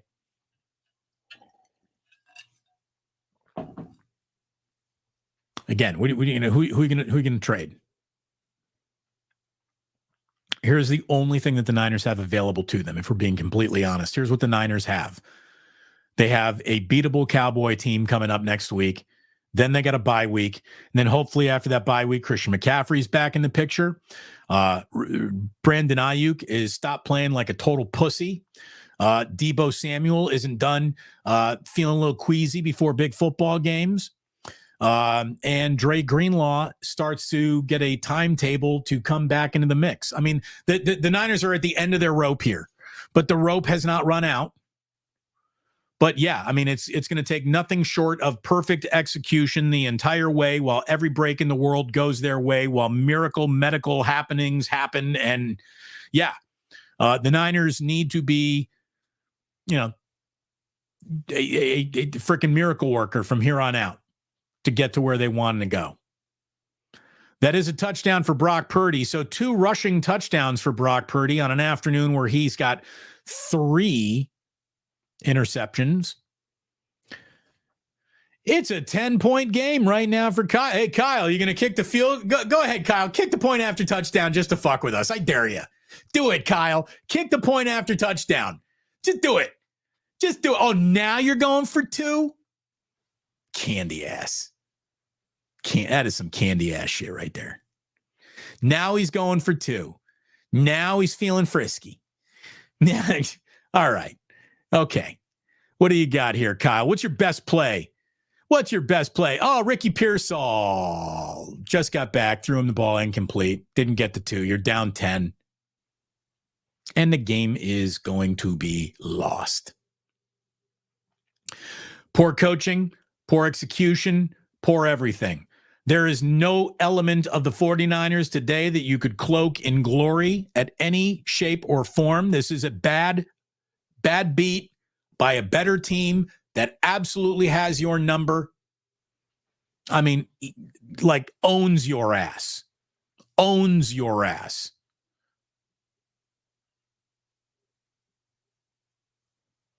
Again, 300 IQ game, and this team isn't winning shit. Not arguing with you anymore. G Channel says, this game makes the case for us investing in the trenches. Yeah, they need a better center. They need another right tackle. I blame Brandon Ayuk and Trent for the bad vibes this year. I kind of do too, Mike. I kind of do. These 2 guys were so selfish that the selfishness is yet to wash off of this year. And I know it's just business, but their desire to do business really hurt the business of the 49ers. Again, this was a loss before the year even came out. When we all got our schedules, wins and losses, I had this as a loss, and the Niners needed to stack a whole bunch of wins early in the year that they did not stack, so this loss was going to be no big deal. They didn't do that. They didn't even come close to doing that. So here you are.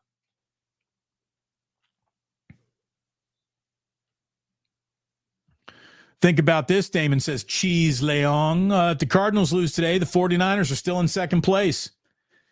Yeah, I mean, that's the thing. There is a lot of football still left, but the Niners are starting to officially run out of a lot of football still left. That is going down the drain too.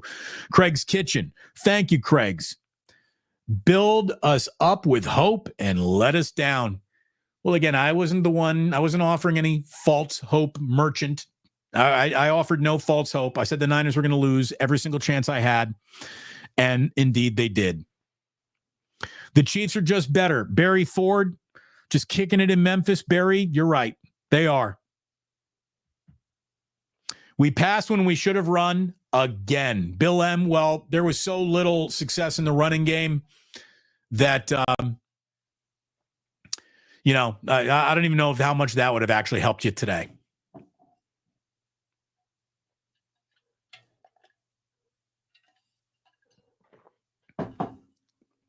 Victory formation. 10-point loss. There's that number again. Number 10, just haunting you. Andy Reid.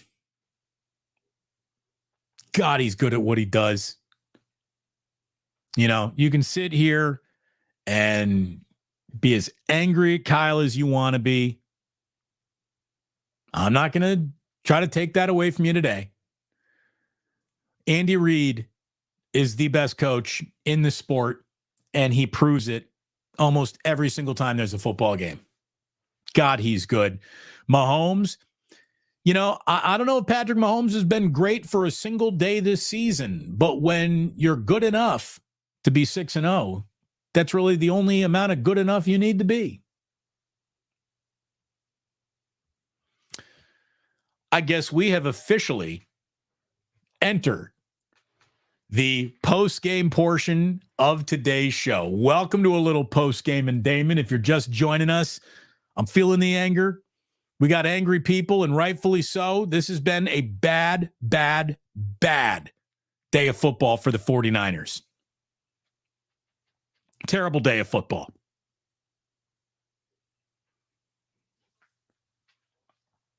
They looked a little slow. They looked a little old. They looked a little beat at the point of attack. They did not get the push that you wanted them to get in the running game. And every single time, the Chiefs needed a little something, they got it. Every single time. And what totally just real pansy level decisions that we saw out of Kyle Shanahan in this game too. I mean, when Shanahan could have been uber aggressive, he wasn't. And instead of really swinging the momentum in this game, they didn't. Special teams mistakes, saw them again. God. It really was. Everything that could go wrong, did go wrong in this one. Not a good day of 49er football. Not a good day. Bad is putting it mildly, Damon, Chef Eugene. They sucked today. That's fair. They did. Bill M., you might be right. Kyle's having a bad year. Yeah, his year's bad. The offseason was bad. John Lynch didn't get the job done. Kyle Shanahan hasn't gotten the job done. Brandon Ayuk has yet to show up and actually play football that matters. Trent Williams is behind the curve. And Brock Purdy can only do so much by himself. And he did not have a good day. Brock was awful today. Jordan Mason wasn't who you needed him to be today. That offensive line wasn't what you needed it to be today. Nick Bosa got a little pressure, but a little is still not enough. And this was just a bad game. Lost to a much better football team than the 49ers have. Mahomes just said, "You still my bitches." Then win. You're right. You are right. By the way, over 700 people in the room right now. The anger is real. And even though we've been on the air for the better part of 3 hours, we ain't going anywhere. But let me officially welcome you into a little post game. We are brought to you this live stream powered by BetUS. So thanks to BetUS, you can get a 150% deposit bonus up to $2,000 on your first BetUS card when you use YouTube 150. So you go ahead and do that for me, please. Go to BetUS. But I can't guarantee you a win over there. Where I can guarantee you, guarantee you a win, is when you go to Ike's. As a matter of fact, if you sign up for the Ike's Love Rewards program, you get a free sandwich as soon as you sign up. If that's not a win, I don't know what is. If you don't have an Ike's near you, you need to move or hope that one is coming soon.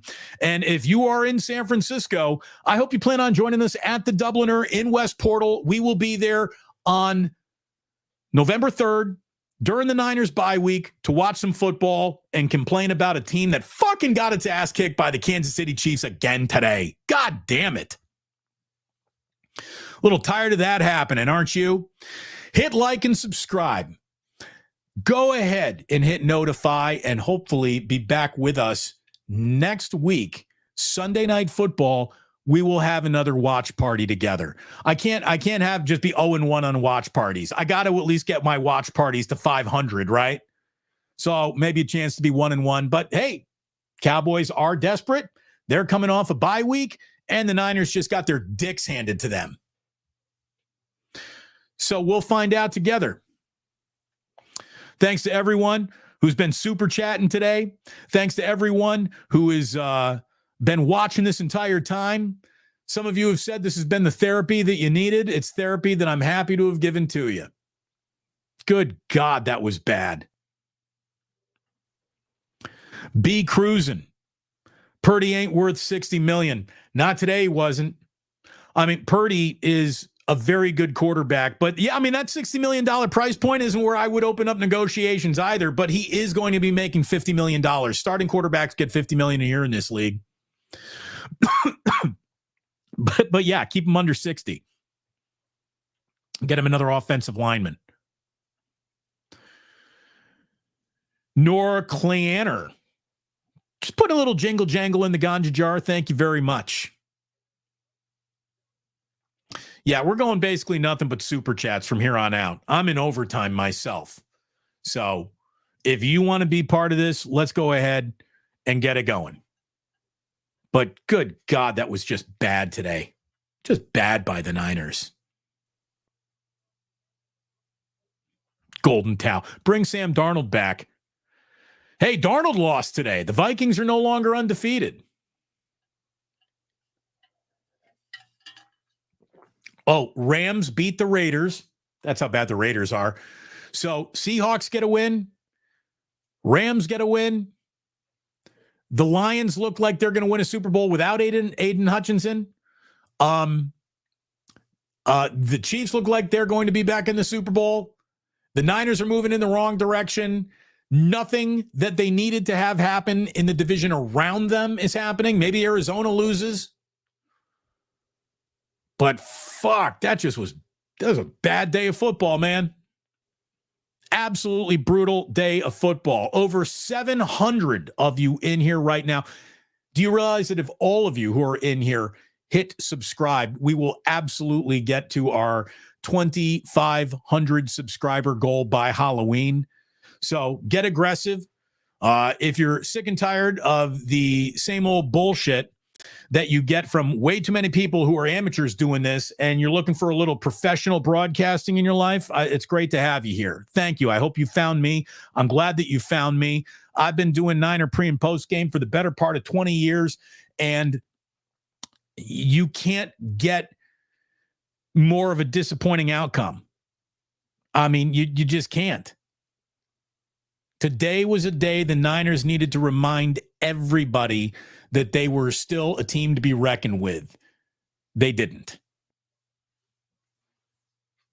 They didn't. You know, the experienced covering NFL teams broadcaster in me wants to remind you there still is a lot of football to be played. But the other instinctual guy who's been around good and bad teams plenty of times in his career, you know, there's sometimes you can just be like, man, it's going to be your year. It's going to be your year. It's our year. It feels like this is not that year. There is nothing about this year that feels like, oh yeah, it's about to be your year. It's one of them slow starts, but don't worry. It'll all work out. It'll all come out in the wash. Nothing's going to come out in today's wash. This was a stain on the Niners season. This was going to be a get right game or a stay getting wrong game, and the Niners stay getting wrong. Full credit to Kansas City. They're just better. Not by a little, by a lot. The Niners do not measure up to this team. They don't.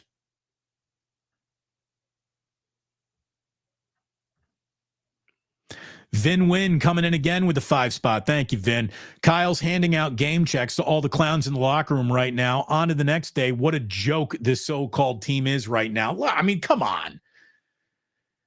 They lose to the Chiefs. I mean, I don't think it's a full referendum on the entirety of the Kyle era. But when, here's the thing. If every single bad moment of football is fire Kyle, that was terrible, what good does it do you to actually reach a moment that criticism is legitimate? This is legitimate criticism day for Kyle. He coached scared. His team didn't execute. His quarterback was not good today. His defense wasn't up to the challenge today. The defensive coordinator that owns him owned him again today. If you're going to say Kyle sucks all the time, being able to say that Kyle sucks on a bad day really has no value to it. Kyle doesn't suck. He did today. This was a day Kyle sucked. This was a day that Brock sucked. This was a day the Niners got in their own way more than they helped move the Kansas City Chiefs out of it. That is still the Kansas City Chiefs. You got to give credit. Dude, Andy Reid coming off a bye week means you're going to fucking lose. I drove that point home because it is the most sure bet in the world. Andy Reid beats you out of a bye week. Not some of the time, but basically all of the time. What could go wrong did go wrong today. What could go wrong did go wrong today. Bill M. Kyle cannot compete with Kansas City offense or defense outcoached. Maximum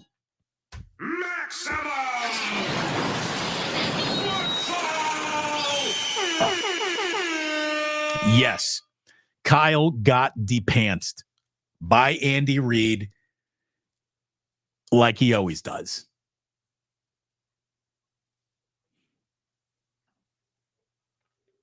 Did Debo get a tummy ache? Gold towel? I don't know. What Debo, if he was so sick, why was he not sent home? If Debo was that ill, my tummy hurts too much to play, coach. What'd you eat last night? Did you get the trots? Were you out partying last night? Come on, man. Was Debo feeling good to make sure he was on the Instagram with the boombox coming out of the locker room? I don't know when the Debo can't play thing officially kicked in. He started the game, but then he was out of it quickly. Taking oxygen on the sideline. Again, go the fuck home. What are you trying to get your other teammates sick?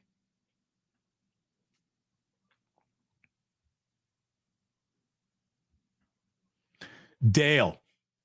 Champions win no matter what. The Niners lose to scrub teams like the Cardinals and the Rams, and we're not champions. No, you look at it this way. You can accuse the Niners of being a lot of things. Champions ain't one of them. They ain't champions. No. And being able to finish games. I don't think not being able to finish a game was the problem today. The problem was the start of this game. The Niners lost this game in the first half. Full stop. Diego Sanchez, not 500. And what hurts the most? A win in February in this game season. It doesn't even hurt that much.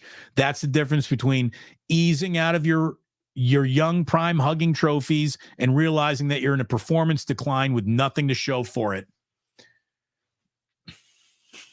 Yeah, man. Diego, that was worth the 20 you spent on it because that's one of the best points. I mean, look, there is the reality. I mean, you want me to go full on like, all right, sky is falling. Here's the other thing. On one side of the coin, the Niners are still going to be able to ball their fist and throw it at the NFL. On the other side of the coin, they no longer have the punching power taken to knock out the big boys. And they did. The Niners goofed around with a offseason that was the opposite of the smooth offseason. We finally get a smooth offseason. Brock is healthy. Everyone gets to work out together. Brandon Ayuk wasn't there for any of it. Trent Williams wasn't there for any of it. Ricky Pearsall gets fucking shot.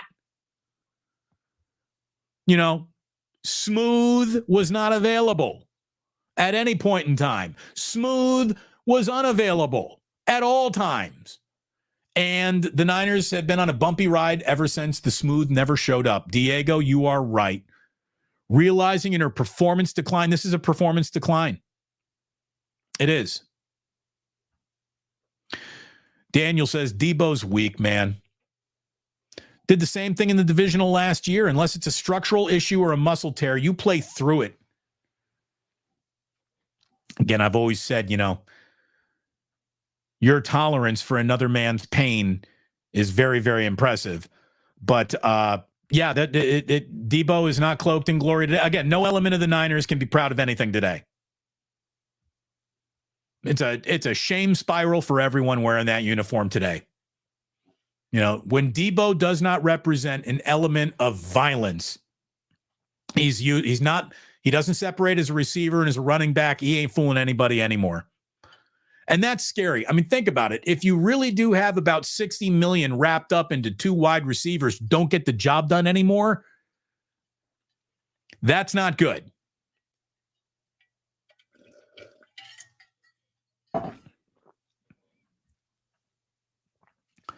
Josh Watt.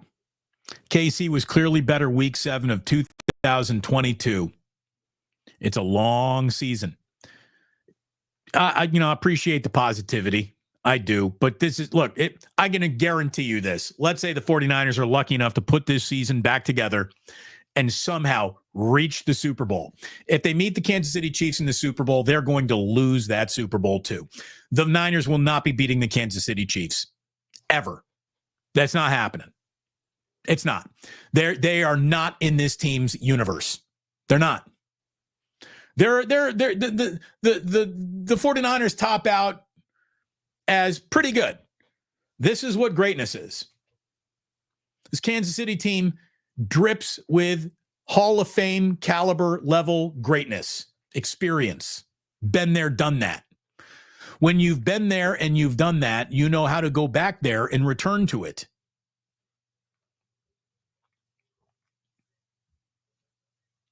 Josh, thank you very much for the super. We go on here. This is East Bay Ricardo. Kyle turns into the coach from the Water Boy when he plays the Chiefs.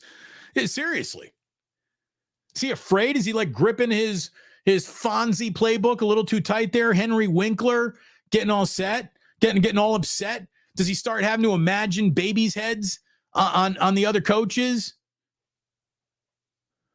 Water sucks. It clearly sucks. Frank Vasquez, wide receiver can't beat man, and Purdy would have 2 long touchdown passes if he also had an arm. Also, I wouldn't pay Purdy $60 million.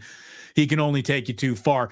Look, he did not hit Cowing in stride. That's the first time Cowing's ever run that far to catch a pass. They're still not. I don't think they're on the same page still. But Purdy does not have. Purdy's arm strength is not an issue. Ronnie Bell not running his route is an issue. Debo smelling of the puss today was a little bit of an issue. Brandon Ayuk signing a $30 million contract and then playing like a $200,000 a year humper he's terrible. Brandon Ayuk has been terrible since he signed that contract. George Kittle's been money in the red zone. He had a couple nice plays today, but he doesn't string enough of those together. Jordan Mason has done a hell of a job as Christian McCaffrey's understudy, but he didn't go enough places today for it to really matter. He got stronger as the game went along. The only element of the Niners game plan that got stronger as the game went along. M. Goody 336. Thank you very much. Until we hire a legit special teams coach, a serious defensive coordinator, you keep playing old players or the malcontents. This is what you get. Keep a coach who's too stubborn to evolve. This is what we get. I mean, there were a couple times today where going for it was the right thing to do, and Kyle didn't do it. Again, Kyle gets conservative at the wrong moments, and he gets overly aggressive at the wrong moments. And again, the chance to tie this game, Kyle decided to pucker his butthole and go with a third-string kicker to miss a point after touchdown. Like, I mean, if you ain't going to help yourself, I can't help you either, dude. Like, what is that? What is that? What a frustrating day of football. And you can see the frustrating day of football coming all day long. I mean, it was just, the Niners were pointed in the wrong direction from the very go. Wait, I just gave you money for no reason. Well, Mike, thank you very much. We appreciate that. You don't need a reason. Positivity, Wishnowski whiffed on a tackle. Woof. Thank you very much, Jay Greasy. So at least they got that. At least Wishnowski didn't hurt himself today. So you need to bring in yet another guy who kicks a football midseason to meet the team and see if he can do it. But you want to talk about declining? Mitch Wishnowski has sucked this year. Again, special teams. Nothing special about him. Just awful. Look, so here's the deal. The family's home from the zoo. Jack got attacked by a peacock. I am going to go and spend the rest of this Sunday with my family. We are going to finish the hour together, though. We are going to go to 5 o'clock West Coast time. So if you need to get in now. The right time to get in is right now. Won't be surprised if Jed York tells John to shed salary this offseason. Should have traded Ayuk to Jacksonville and drafted Brian Thomas Jr., who had a good game today. Yeah, look, hindsight is always 20 vision. I argued that Ayuk was going to be worth it.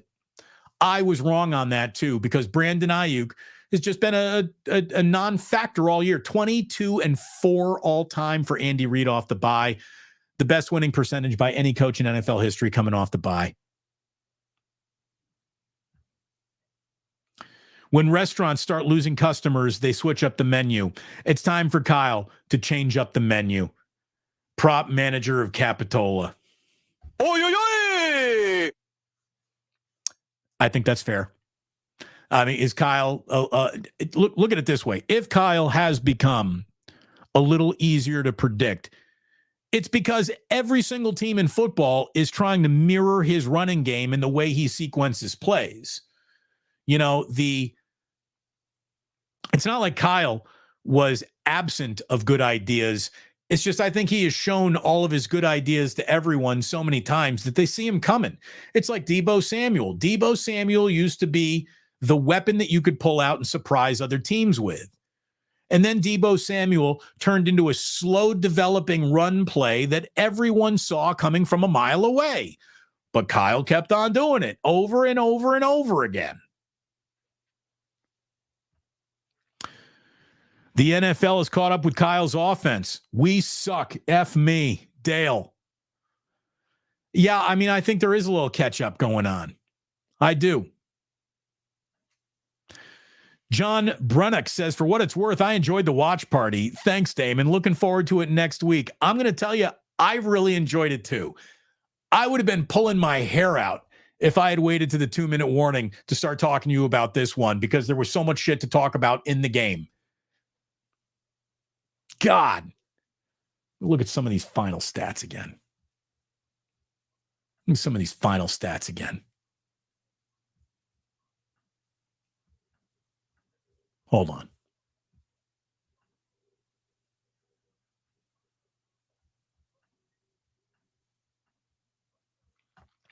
All right. This isn't what I want to see. I want box score. Where's my box score? There it is. Boom. All right.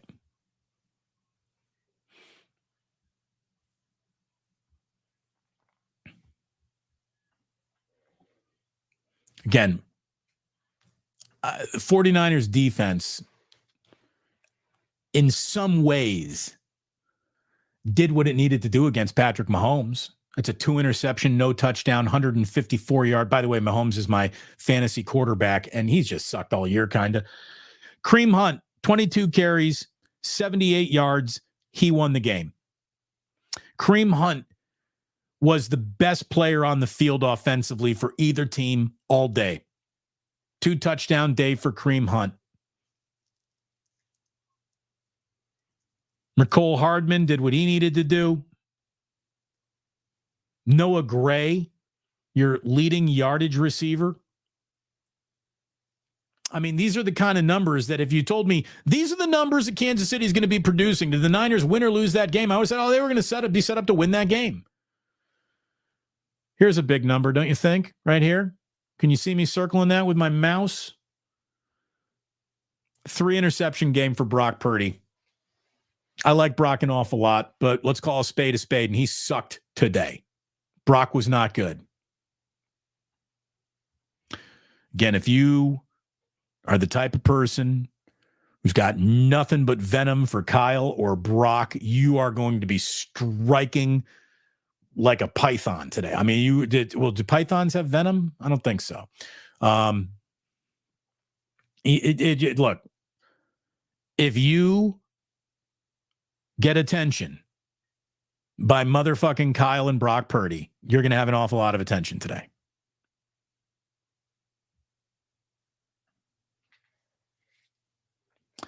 If you can't pull it, push it along. Can you please say F Patrick Mahomes? No, not for any price. Here's the only way I would say fuck Patrick Mahomes, and that is you should fucking trade for Patrick Mahomes. Dude's one of the winningest winners to have ever won games in this league ever.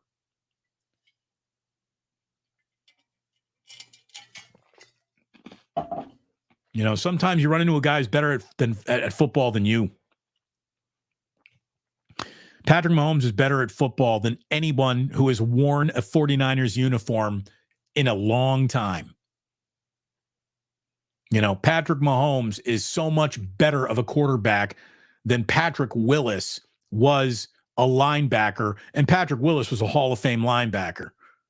Well, Patrick Willis wasn't that much better than every other really good linebacker of his era. Patrick Mahomes, even in a stats down year, is that much better than any quarterback living, breathing on planet Earth today. So deal with that. Modular Mammoth. I get that saying Kyle should be fired is a knee-jerk reaction, but clearly York must be pissed. He paid all that money this offseason to only be 3-4. Yet nobody can be happy with what they're seeing. Nobody can be happy with the way that this game is played out. You can't be. So this was an embarrassing day. This is the kind of day that makes people take inventory of who they are and what they're doing right and wrong. If you really want to talk about hot seats, changes, roster changes, lose to the Dallas Cowboys on Sunday Night Football next week before a bye, and the winds of change could absolutely be blowing through Santa Clara. Fire Kyle? No, that's not happening. The Kyle Shanahan is not getting fired. Niners can have a losing season this year. Kyle Shanahan is not getting fired. Again, I know you might not want to hear that today, and I'm not trying to stick up for him or anything, but Kyle Shanahan is not getting fired this year. So just be ready for that, okay? But you turn around, you look at Nick Sorensen, you say, that ain't good enough. You turn around, you look at Brian Schneider, and you say, dude, you haven't been good enough, not even close. You know, Brandon Staley was supposed to make things better. What's Brandon Staley doing for this team?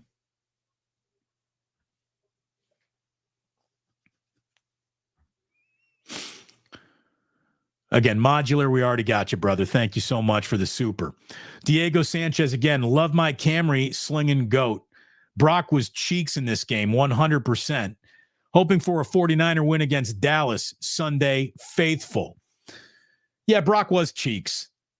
He was cheeks in this game. Not good. Not good. Hey, if everyone got really aggressive with that like button, we would get it up to 600 before this show ends. I would appreciate that very, very much. So would the algorithm. You can't even give Mustafa his flowers because he got stiffed by the quarterback. Heck, Dell. Yeah, no, here's the thing. Nobody gets flowers. No one's deserving of them. Not a single nice game, good job, attaboy, pat on the back. No one. Ricky Pearsall made his NFL debut. That is the only recap of any extraordinary anything that we're going to get into today. Ricky Pearsall made his NFL debut. The rest of this team today doesn't deserve a single attaboy. Team-wide failure. Team-wide failure. TNT 46 dog. Damon, I was at the game. I was so tired of Kyle living on his iPad and not coaching his players. Yeah, I mean, look, Kyle's never going to be the rah-rah guy. He's never going to be the dude who's leaning over on the bench, getting in somebody's face or pointing at. He's just, that's not his demeanor. That's all right with me. I don't need a cheerleader on the sideline who isn't actually wearing a cheerleader outfit. But I need a guy who's going to see, all right, here's a chance to really swing the momentum of this game. You got a third string kicker. You're going to go for two? You know, you're going to go for two here? You're going to try to make this game 14-14? Or are you not? Are you going to be scared of the moment when it presents itself to you? And I thought Kyle was scared of the moment. Damon, what is our identity? No, really, what is it? Because I can't figure it out. Can anyone? Your identity is you need Christian McCaffrey for this to work the way you really want it to work. There's your identity. So you don't have an identity right now because you don't have Christian McCaffrey. But this is no longer a defense-first football team. It is an offensive team that is all out of tricks or surprising anyone. You're materially bad on special teams. So the identity is 3-4 through 7 games sounds about right.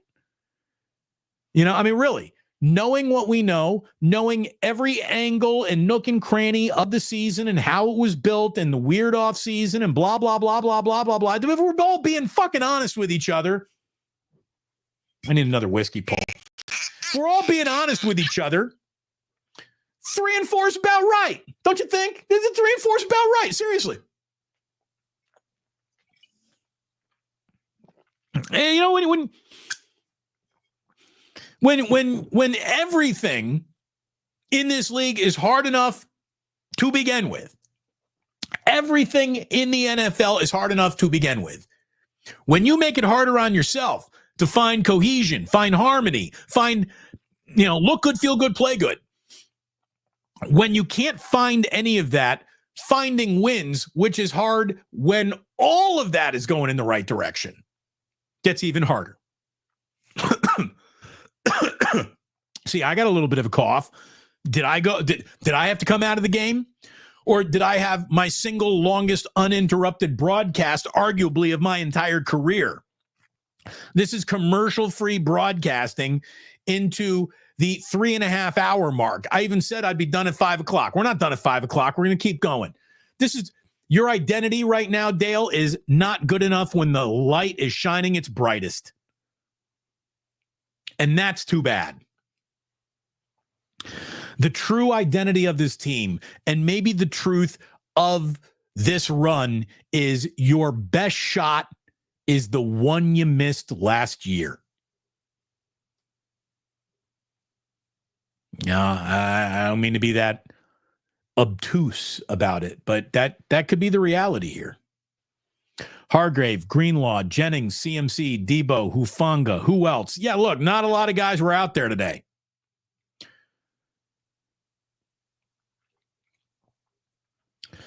David Brown says, hey, in another universe, we won. I'm waiting to be abducted so I can go celebrate. Yeah, if you need the aliens to pull you into the win column, that's tough.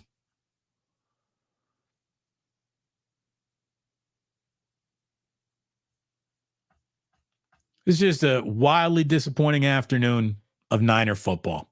Wildly disappointing. Now, here's one way to look at it.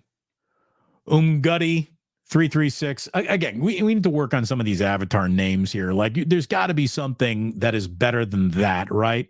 Gutty 336. But I thank you very much for your generous super chat. Best thing about next week is that we're playing a team even more dysfunctional than us. And you want to talk about some ownage. Kyle's got ownage on the Dallas Cowboys. Kyle's got ownage on Mike McCarthy. Kyle does have his own. The way that Andy Reid has his ownage on Kyle, Kyle's got ownage over the Cowboys. You are right. Best thing about next week is it seems like it's set up for a win. So God forbid you lose that. And like I said, you lose to the Dallas Cowboys Sunday Night Football. Next week, the river of shit officially starts to flow through the 49ers locker room, and guys' reputations take massive hits, and the way that ownership thinks about everyone on this team could start evolving in that moment right there. So, yeah, it is a really good thing that the Cowboys are coming in. But the bad news is the Cowboys are going to be coming in off of a bye week. The Niners are going to be behind it from a rest advantage again. And that's not good. Better not lose next week. Oh, my God. You want to go back to the you want to go back to like the real drawing board. You lose to Dallas next week. The Rome starts to burn. Fuji Simeon 13 says, I apologize. Kyle said Purdy overthrew Bell on the pick. Yeah, I don't think so. I don't know. I'm not trusting Kyle in anything he says at a press conference. I'm not. Kyle's full of shit at the podium. Modular Mammoth, again, 100% agree that Kyle is not fired anytime soon, obviously, but the seat gets hotter for real today officially, and I've never been a fire Kyle type. Modular, I'm going to say it's next week. The seat that has no temperature on it does start to warm up a little. And looking down Kyle with the glasses like this for ownership, like, I don't know. Like that I think that becomes a reality with a loss to the Dallas Cowboys. This was a scheduled loss. Andy Reid off a bye beats everyone, not just the 49ers. He beats everyone for the better part of a quarter century in this league. He's got the greatest winning percentage in the history of football off of a bye week. So this was a scheduled loss when the schedule came out. I wish I still had my schedule that I put all my W's and L's next to. Today was an L.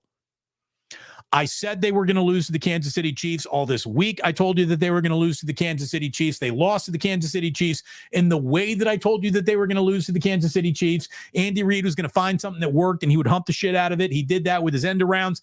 And the 49ers are going to have trouble running the football. And if they do that, they become one-dimensional, and that's where Brock starts turning the ball over. You cannot win this game without turnovers, with too many turnovers, pardon me. And you're definitely not going to win this game because of the special teams mistake I just see coming. And there was a huge return in this game that gave a short field to a team that really doesn't need one. So, I mean, I had this, I handicapped this one the right way. It's next week where lukewarm seats actually get some temperature attached to them. You seem like a reasonable type. I would even describe myself the same, kind of reasonable. But Modular Mammoth, I think next week is the week where you better go fucking win, Kyle. Kyle. Straight up go Cartman voice on him. You better get it done, Kyle. He better get it done. He better get it done. I think we officially got this show done. I had an awful lot of fun in this watch party today. I can feel this watch party in the back of my throat. I have been talking nonstop since 1:20 p.m. West Coast time. It is now 5:06 p.m. West Coast time. The only breaths I took were to take, did we get 4 bottle pulls in? It feels like a 5 bottle pull result. It really does.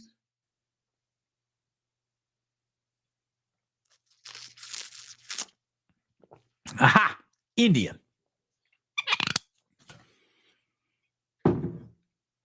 I hope you get the Indian reference. If you don't, you need more Jack Nicholson in your life. All right. If you got a final super chat, speak now or forever hold your peace. My power went out at the start of the third, came back in the fourth. What a shit show. 10 turnovers in the last 5 games against the Chiefs. That is ownage. Joe, I think you were in this chat room like 2 days ago saying, I'm looking forward to this. Thank you for being so supportive of the channel, not only with a super chat, but with the way you talk about it, with the way you promote it. Thank you, Joe. Means a lot. And to all the regulars in the Plus, you just mean so much to me. And it was great hanging out with you today. We've been talking for better part of 20 years together about 49ers football. We would have never watched a game together until today. I wish the outcome had been better than it was today, but here we are. Bill M. I think hiring an offensive coordinator will be the next path. Yeah, I mean, here's the thing. Kyle needs something taken off of his plate. He seems overwhelmed. He is aged like a president. He hasn't had a lick of fun coaching a football team in the better part of 2 calendar years. The stress is real, and you can see it all over him. Kyle needs something taken off of his plate. And Bill M., you might be onto something. An offensive coordinator that Kyle leans on to take a little bit off his plate is, I think, a move that might be around the corner. You know, we talk about reevaluating who you are in a bye week. That could be part of it. But again, that would be an off-season decision. There's no one who's going to be brought in that capacity this year.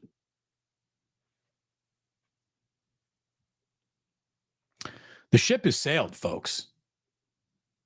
You know, the team that you're looking at is the team that you got. Now, the trade deadline is coming. Hassan Reddick for money, go ahead, pick him up. Whatever trade you think you can make. Here's the thing. Right now, Deebo Samuel and Brandon Ayuk are fucking untradeable. Untradeable. You're going to trade Kittle. You could get something for him. You're not going to trade Jordan Mason. You're not going to trade McCaffrey. You're not going to trade Brock. You're not going to trade any of your offensive linemen. You're not trading Jawan Jennings. Who you do? I mean, who's the deal? You know, future picks, assets to bring a player in. Well, if you're too far lost into the season, is that the right thing to do when assets to bring in young players on reasonable contracts is exactly what you're going to need once Brock Purdy is in that $50 to $60 million a year range? And whether you like Brock or not, folks, that's the range. That's the going price of successful starting NFL quarterbacks. Even though today wasn't successful, describing Brock Purdy as a successful starting NFL quarterback would be the only proper way to describe him, because that's who he is. He wasn't today, but that is who he is. So he will be north of $50 million. But maybe that $60 million is out of the realm of possibility right here, right now, because of games like this. And he was not good today at all.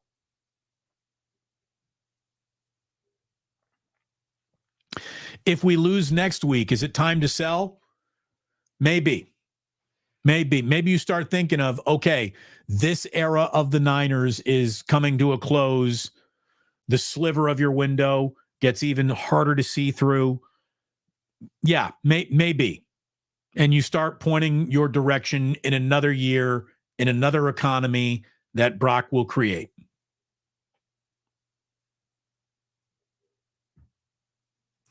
Bout a Bag says, Damon, where do we go from here? Do you think we'll ever win with Kyle? Hard-headed Shanahan? As much as I hope I'm wrong, I feel like he might be the Mark Jackson to our Steve Kerr. I don't see any Steve Kerr coming, and neither do I. I don't see the Steve Kerr. So, you know, what are you going to do? Dan Lanning out of Oregon? I don't know. Signetti from Indiana? My undefeated Hoosiers? Can't have him, so I'm going to say no on that. I don't know who the next guy up is. I really, look, I think Kyle is Andy Reid. I think Kyle's going to win a Super Bowl in his life. With the Niners, I don't know. But I really do think that Kyle and Andy Reid mirror similar paths. Remember, Andy Reid was the bum who was never going to win it until his 21st season as a head coach, and then he won a Super Bowl, and then he won 2 more Super Bowls. Now he's trying to become the first coach ever to win 3 Super Bowls in a row. So Andy Reid from, I don't think this guy is ever going to win the big one, to he wins a lot of big ones. And I think that is, I hope that's the reality for Kyle. And if it's not, then yeah, everyone is fucked. Which is not really the way I wanted to end the show, but it feels fair. It feels fair. Thanks to all the generous super chats that came in. Thanks to all the chats that came in today. All the comments, all the eyeballs. I don't know what the grand total of views on this show is, and I won't for like an hour or two until it all comes in, but I really do hope that this was one of the biggest broadcasts we have done since I've come over here to YouTube. And I hope it'll be even bigger next week when we go full-on watch party again. Sunday Night Football, the only game in town, 49ers Cowboys, and it's a game that the 49ers absolutely have to have. No messing around, boys. Beat those Cowboys. You need to. You really, really need to.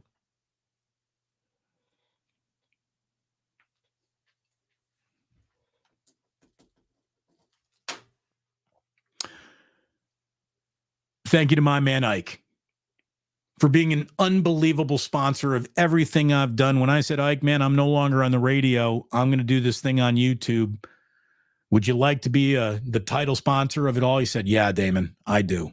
Because I believe in you and I believe in Ike and I know he's got the best sandwiches in the world and you will too. When you sign up for that Ike's for Love Rewards program, you get a free sandwich when you sign up. So try a sandwich for free.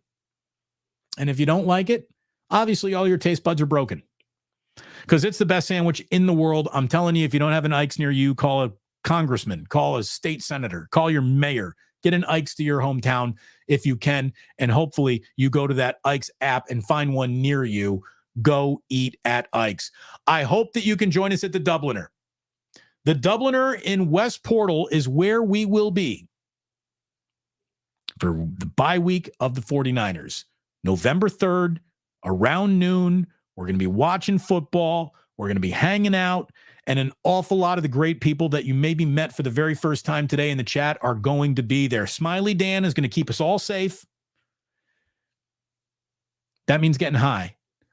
And JJ Raider, hope to see you. Chef A, hope to see you. All the regulars. Michelle Haberman, who we've not seen in here in a long time. I hope everything's okay with Michelle. It's been a while since we've said hello to Michelle in the chat. But Stacy Leo and all of our friends, you know, you're just the best. Rockin' New Area 84. Love you guys. Erwin, love you. Erwin is the man who made this Michter's bottle. Sit right here. So hopefully you plan on joining us at the Dubliner. And don't forget, you want to make a play? Use promo code YouTube150 when you go to BetUS and sign up. That's where the game begins. Start playing over on BetUS. I would have told you to bet the Chiefs today. I should have bet the Chiefs today. I talked about all week how they were going to win this game, and what do you know? They did. Pardon me. There's that whiskey popping back up. That was my first official on-air burp of the show, which, given the show is in its nearly its 4th hour, not bad. Joe said, Damon, I'll see you at the Dubliner with the ganja jar. That's great, Joe. Again, thank you for the support. Thanks to all of you. That was a rough one. That was a rough one, and we saw it. Kim, I hope you're going to make it to the Dubliner for the bye week. Good to see you, as always. Kim, another battered radio veteran like yours truly.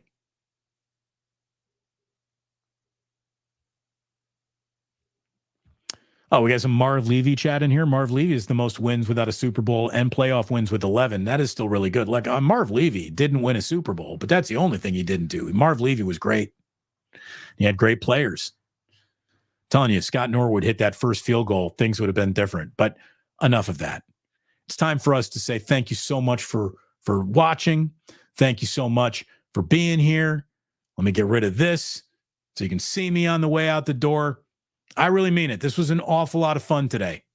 I had fun. The Niners didn't have much fun. Niners fans didn't have much fun. But if you were in here, I hope you had fun. I hope that this made what was an unenjoyable day of football a little bit more digestible. Thank you all very, very much for being here. Join me and Larry Krueger for Wake Up at 9 a.m. West Coast time tomorrow. We are going to have plenty to talk about. And I really do. I was so distracted in doing this game with you that I need to rewatch this game, make the notes that are going to make that wake up tomorrow morning mandatory, and sing for you. But this was everything that I feared would happen in this game happened in this game. And the Niners deserved to lose it. Thank you for watching. And please do remember to hit that like and subscribe on the way out. Think about maybe becoming a member of the initiated. But please do remember that sports don't build character. They reveal it. And like that, he's gone.